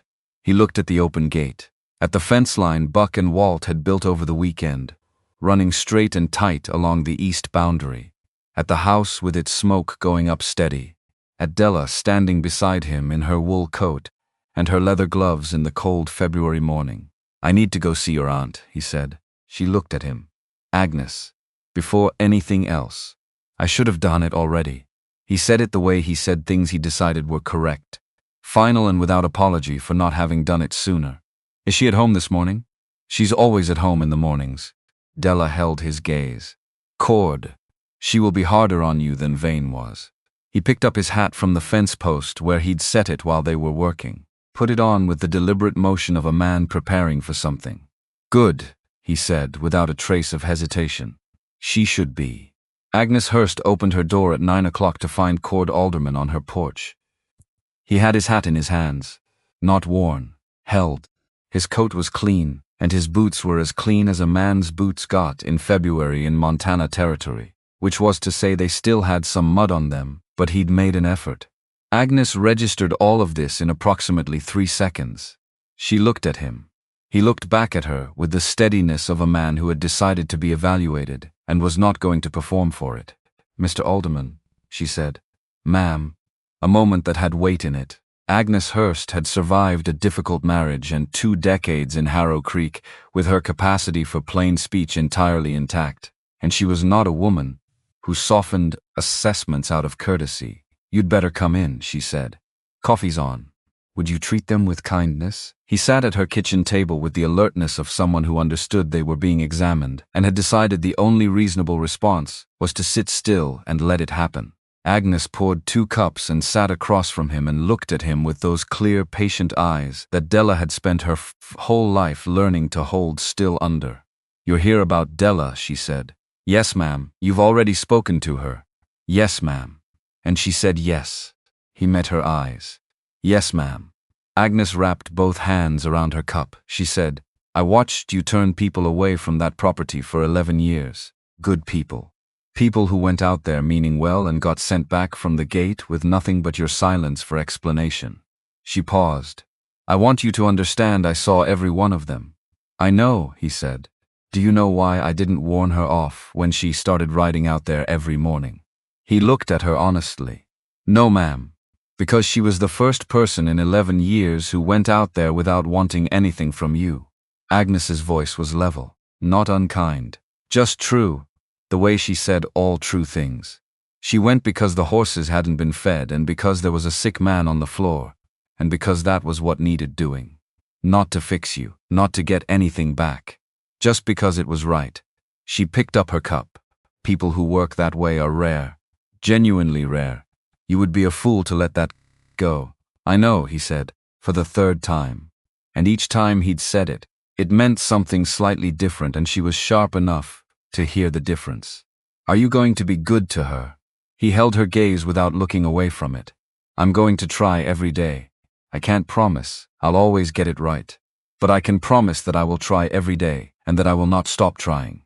Agnes studied him for a long moment more. Then she set down her cup and said, in the lower voice she kept for the things she meant most, "Samuel Alderman was a good man. He would have liked what I'm looking at right now." She picked up her cup again. "Don't you dare make me regret saying that." "No, ma'am," he said. "Good. Drink your coffee." She settled back in her chair. "Dela will be down in 20 minutes. She doesn't know you're here. I want to see her face when she walks through that door." Cord drank his coffee. He heard footsteps on the stairs at 18 minutes. He knew the exact moment Dela appeared in the kitchen doorway, because Agnes's expression shifted first, something warm and private and quickly set aside, and then he turned. Dela stood in the doorway in her morning dress with her hair half-pinned, which meant she hadn't known to be ready, which was exactly what Agnes had arranged. She looked at him sitting at her aunt's kitchen table, and her face went through something he thought he was going to spend a long time learning to deserve. "You came," she said. "I said I would." He let her hear it, the echo of her own words from that first Thursday morning at his gate, the ones she'd said when he'd expressed surprise that she'd kept her word.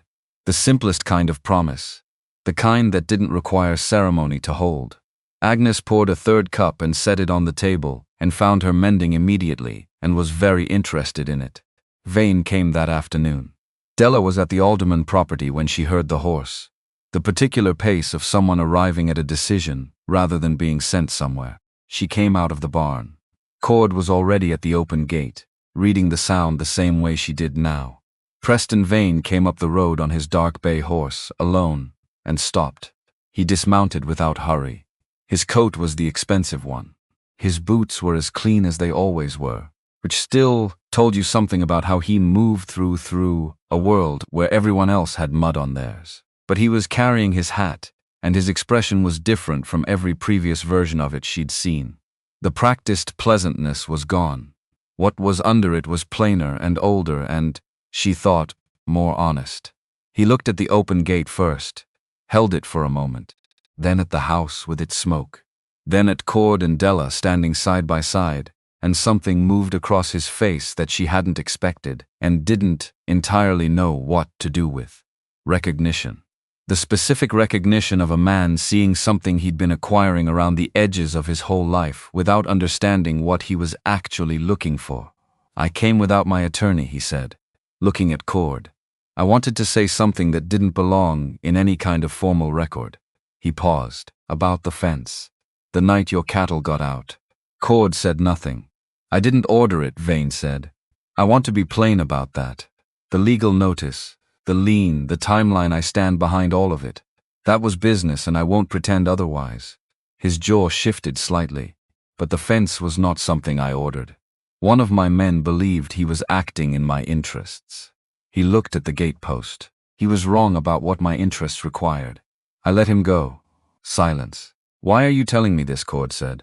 "Because I'm going to be in this valley for a long time," Vain said. "And I have been doing this work long enough to know when the method was wrong, even if I've believed the objective wasn't."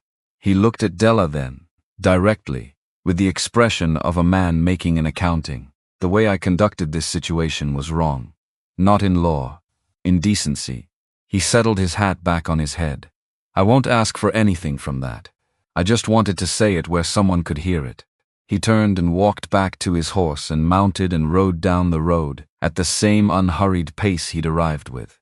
They watched him until he was gone. Neither of them spoke until the last sound of his horse had faded completely into the cold afternoon.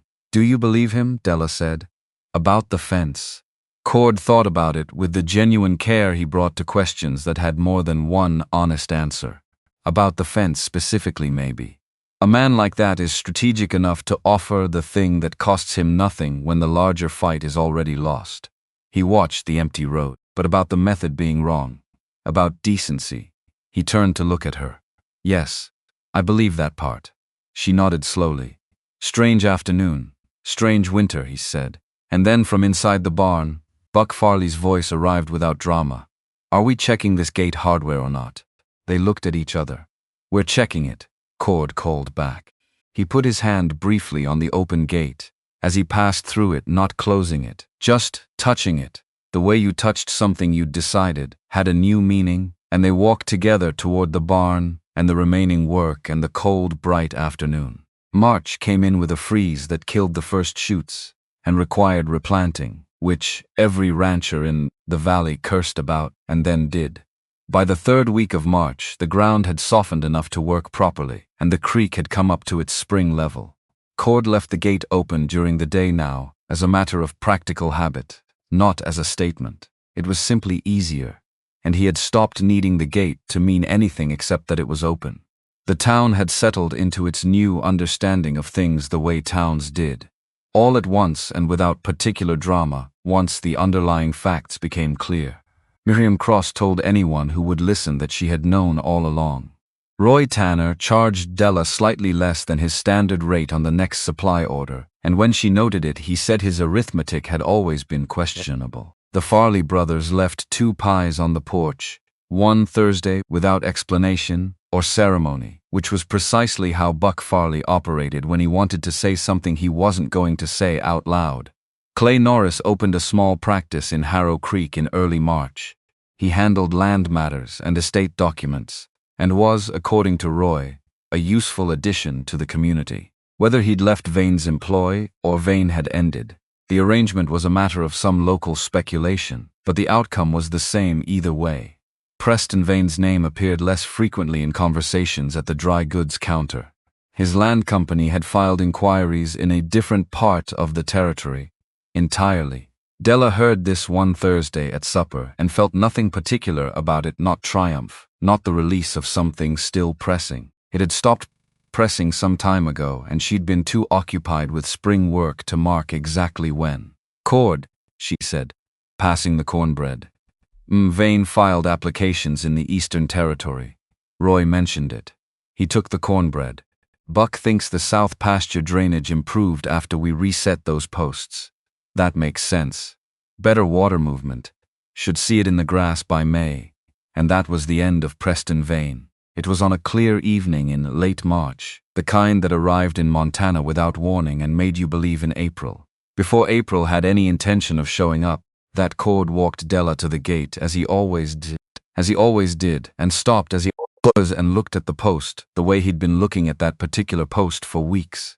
Like something had happened near it that he was still accounting for. She waited. She had become very fluent in the specific grammar of his silences, which one was working and which one was arrived, and this one had the quality of arrived. Jessie used to tell me I kept everything too tight, he said. Not looking at her. Looking at the valley spread out below the property in the last of the evening light. Said I was always bracing, always waiting for something to go wrong even when nothing was going wrong. A pause. He wasn't wrong. I was. I've known it since I've known it a long time. She let that sit. I used to think that holding this property together was for him, he said. That if I kept it running, it meant something about what happened. That it was a form of, he stopped, but I don't think that's right anymore. I don't think that's what he would have wanted it to mean. He finally looked at her. He didn't die for this land, he lived on it. There's a difference. And the thing that would actually honor that. He stopped again. Found the last piece of it somewhere, and brought it up. Is to make it what he would have wanted it to be, with people on it, with noise on it, with... He looked at her completely, with the gate left open. Dela was quiet for a moment. Then, he sounds like someone who knew you better than you knew yourself. He did. And he would have told me so, right now, at length, and probably with some amusement about how long it took. Something in his voice that was grief and warmth occupying the same space, which was different from how she'd heard him talk about Jessie before. Before it had been grief only, or grief with guilt underneath. This was something that had worked its way through to the other side of both those things. He would have liked you. Immediately. Within about the first 5 minutes. Then I would have liked him too, she said. He reached into his vest pocket. She didn't know what she was looking at for a moment. Small, old, gold, worn smooth at the edges from years of being worn. The kind of ring that had lived on a hand for a long time and showed it. He held it out to her. She took it and turned it in the evening light and found the engraving inside the band, small and precise, and clearly made by someone who cared about getting it exactly right. Ma 1849. Margaret Ann Renner. His mother, 1849. My father gave it to her the year they came west, he said. His voice had gone to its quietest register, the one she'd learned to pay the most attention to. She wore it until she died. He kept it after. He looked at it in her hand. It's the only thing I have of hers. She looked up at him. I've been trying to find the right words for this, he said. Since for a while. I keep arriving at what I want to say, and then losing the language for it.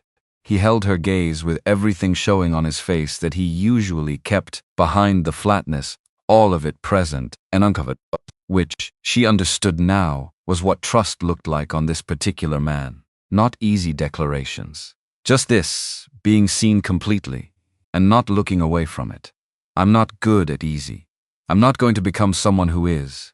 There are going to be days when I close the gate when I should leave it open, and I won't always know I've done it.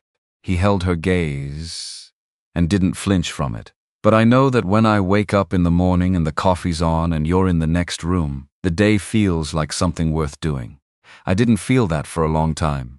A pause. I'm asking you, Dela. Properly. Not the way I did at the gate the first time, which had the right idea and the wrong execution. The corner of his mouth moved. I'm asking you now. Dela Hurst had been patient for a long time. Through January and February and 17 days of legal pressure, and a stage ride to Billings in the cold and fence work and biscuits and Thursday mornings, and every small and large moment she'd collected since a chimney with no smoke had made her stop her horse on a frozen road and make a decision that wasn't a decision so much as a direction. She had been patient because she understood that the thing she was being patient for was worth it. She had been right. Yes, she said. The same way he said things when he meant them completely plain and aimed and done. Something happened to his face. Not the small corner of mouth expression she'd been cataloging all winter. Something larger than that. Something she thought she would spend a long time learning to deserve seeing. A man arriving somewhere after a very long walk, and understanding with full and sudden force that he had actually made it. He put the ring on her finger. They both looked at it. Then he took her hand in both of his, those hands that had worked this land alone for 11 years, and were learning, slowly and with great intention, what it meant to work it alongside someone, and held it the way you held something you'd decided to be responsible for. Not tight. Firmly enough to mean it. The valley was below them in the last of the evening light. The fence lines ran true on all four sides. The creek caught the last of the sun somewhere to the north. The gate treated them with kindness. Stood open behind them as though it had always been that way, as though there had never been any other reasonable configuration for it. Neither of them said anything. There was nothing that needed saying right then. Some things didn't need words. Some things just needed someone willing to stay. And she had stayed, and so had he, and that was everything. Spring came to the Alderman Ranch the way spring always came to that part of Montana. Reluctantly, with 2 false starts and 1 genuine freeze in late March that killed the early growth and required replanting. But it came. The ground softened. The creek ran up to its spring levels, clear and fast and cold. Would you treat them with kindness? The cattle went back to the north pasture through the cord, left standing open during the day because it was easier that way, and because he had stopped needing it to mean anything other than that it was open. Dela moved her things to the Alderman property on the first Saturday of April, not all at once. The way you moved into a life gradually, practically. A box of her father's ranch books, a trunk of clothing, her mother's quilt, the 2 kitchen knives she'd been using for 8 years. Agnes helped her load the wagon and did not cry, which Dela had half expected, and then said, when they were setting the last box in, "Your mother would have liked him." Dela had to put the box down and breathe for a moment. Agnes patted her arm once, with the specific efficiency of a woman who said what needed saying and then got out of the way of it and went back inside. Cord had cleared space for her things without being asked. Would you treat them with kindness? She found her mother's quilt already laid on the bed when she brought the trunk in and stood in the doorway of the room and looked at it. You remembered, she said. He was behind her. You mentioned she made it? I thought it should be somewhere you could see it. She turned and looked at him standing in the doorway of what was now both of their rooms. This careful, enormous man who had put her mother's quilt on the bed because he understood that the dead stayed present in the things they made, and that this was not a sad truth, but a true one. It's right, she said. Thank you. He looked at the quilt. Then, are you hungry? If you say biscuits, cornbread, he said. That's fine then. He almost smiled. She finished the smile for him in her own expression and went to help with supper. The first evening she spent at the Alderman Ranch, as the person who lived there, was entirely and wonderfully ordinary. Cornbread and beans. She found places for 2 boxes of things. He pretended not to watch her, decide where to put things, and was not convincing about it, which she found, for reasons she couldn't explain, endearing. The paint mare required attention after supper and received it. There was a section of the veranda railing that had been working loose since before Christmas. Cord fixed it after supper with Dela holding the lamp, and they worked in the quiet that had become their natural register. Not the silence of people with nothing to say, but the silence of people who had learned that not everything needed to be said aloud, to be understood. She handed him the last nail and said, "Cord." He was focused on the railing. I want to say something." He stopped, looked at her. "There will be days when you forget. I'm here," she said. "Not because you don't want me here. Because you spent 11 years learning to move through this place like you were the only person in it. On those days I'm not going to take it personally. I'll remind you." She kept the lamp steady and held his eyes. "And on the days when you remember, and it's good, I want you to know that I see what it costs you. I see the gate left open, and the coffee made, and the hat held at the depot at 5 in the morning. I see all of it." She paused. "I'm not going to stop seeing it." He set the hammer down. He looked at her in the lamplight, with everything he usually kept contained right there on the surface of his face, uncovered, and she understood again that this was what trust looked like on this particular man. He reached out and tucked a loose strand of her hair back from her face. Carefully, with the same unhurried intention he brought to everything that mattered to him. Those hands, now gentle with her face, and she leaned into it just slightly. Would you treat them with kindness? And they stayed like that on the repaired veranda while the Montana dock settled over the valley around them. "I'm glad you didn't keep writing," he said, quietly. "That first morning." "I'm glad too," she said. Then, Jesse would have liked of before a moment. Not the weighted quiet of before, not the held quality of someone carrying something. Just quiet, he said. And he would have said something about how long it took me. He would have been right. He generally was. Something in his voice that was the pure, unqualified love of a person for someone who was gone and was still, somehow, entirely present. I just didn't always admit it in time. She looked at him in the lamplight. "You're admitting it now." "I am," he said. And the corner of his mouth moved and stayed moved, and she let herself look at it directly this time, without looking away, because she had earned that, and so had he. The first week of May, Dela came downstairs before full light, and stood at the kitchen stove for a moment before she turned. Cord was at the table with the day's work in front of him. The practical papers of a working ranch, cattle, tallies and maintenance notes, and the spring planting calendar that never waited for a man to be ready before requiring attention. He looked up, she told him. He was very still. His eyes went to her face quickly, the full attention he gave to the things that mattered most to him, reading it the way he read weather and fence line, and every other thing that required the truth rather than the approximation.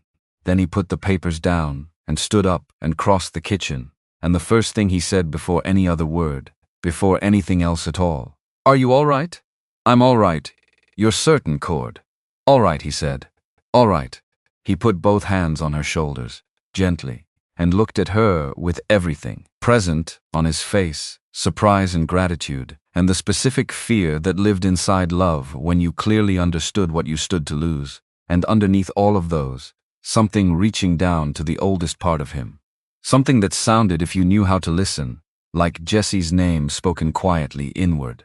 Like a man finally understanding that staying was not the same as honoring. That the thing he had been holding together all these years was not a memorial. It was a ranch, a working ranch, with a gate that was supposed to be left open. He pulled her in carefully, with the arms that had worked this land through every loss it had seen, and held her the way you held the things you had decided to be responsible for, firmly enough to mean it, gently enough to show that you understood the weight. The valley was outside the window. Green now, genuinely green, the late spring grass coming in strong on the north pasture, where the water rights ran clean and uncontested for the first time in 11 years. The fence lines ran true on all 4 sides. The gate stood open in the morning sun, held against the post by no one, requiring no one, simply open because that was what it was now. Cord Alderman had spent 11 years certain that the strongest thing a person could be was someone who needed nothing and no one. He had been wrong. He had learned he was wrong, the way people learn the deepest things, not in a single moment, not through a declaration, but in the accumulation of small and ordinary and extraordinary things. A woman feeding his horses before she knocked on his door, a hand on his arm at a gate post, a compass given and a compass kept, a ring that had waited since 1849 to be worn again. Dela Hurst had ridden past a fence line on a cold January morning because 3 horses hadn't been fed, and a chimney had no smoke, and she had made a decision that was not a decision so much as a direction, the way a river went downhill, the way warmth moved toward cold, the way a door opened when someone finally decided to stop holding it shut. She had not come to save him. She had come because it was the right thing to do, and the right thing done honestly and without expectation had become the truest thing either of them had ever had. The Montana morning settled warm and full around the Alderman ranch, and the gate stood open, and 2 people stood in a kitchen with their hands together, and neither of them said a word, because they had both learned, separately and the hard way, that some things didn't need words. Some things just needed someone willing to stay.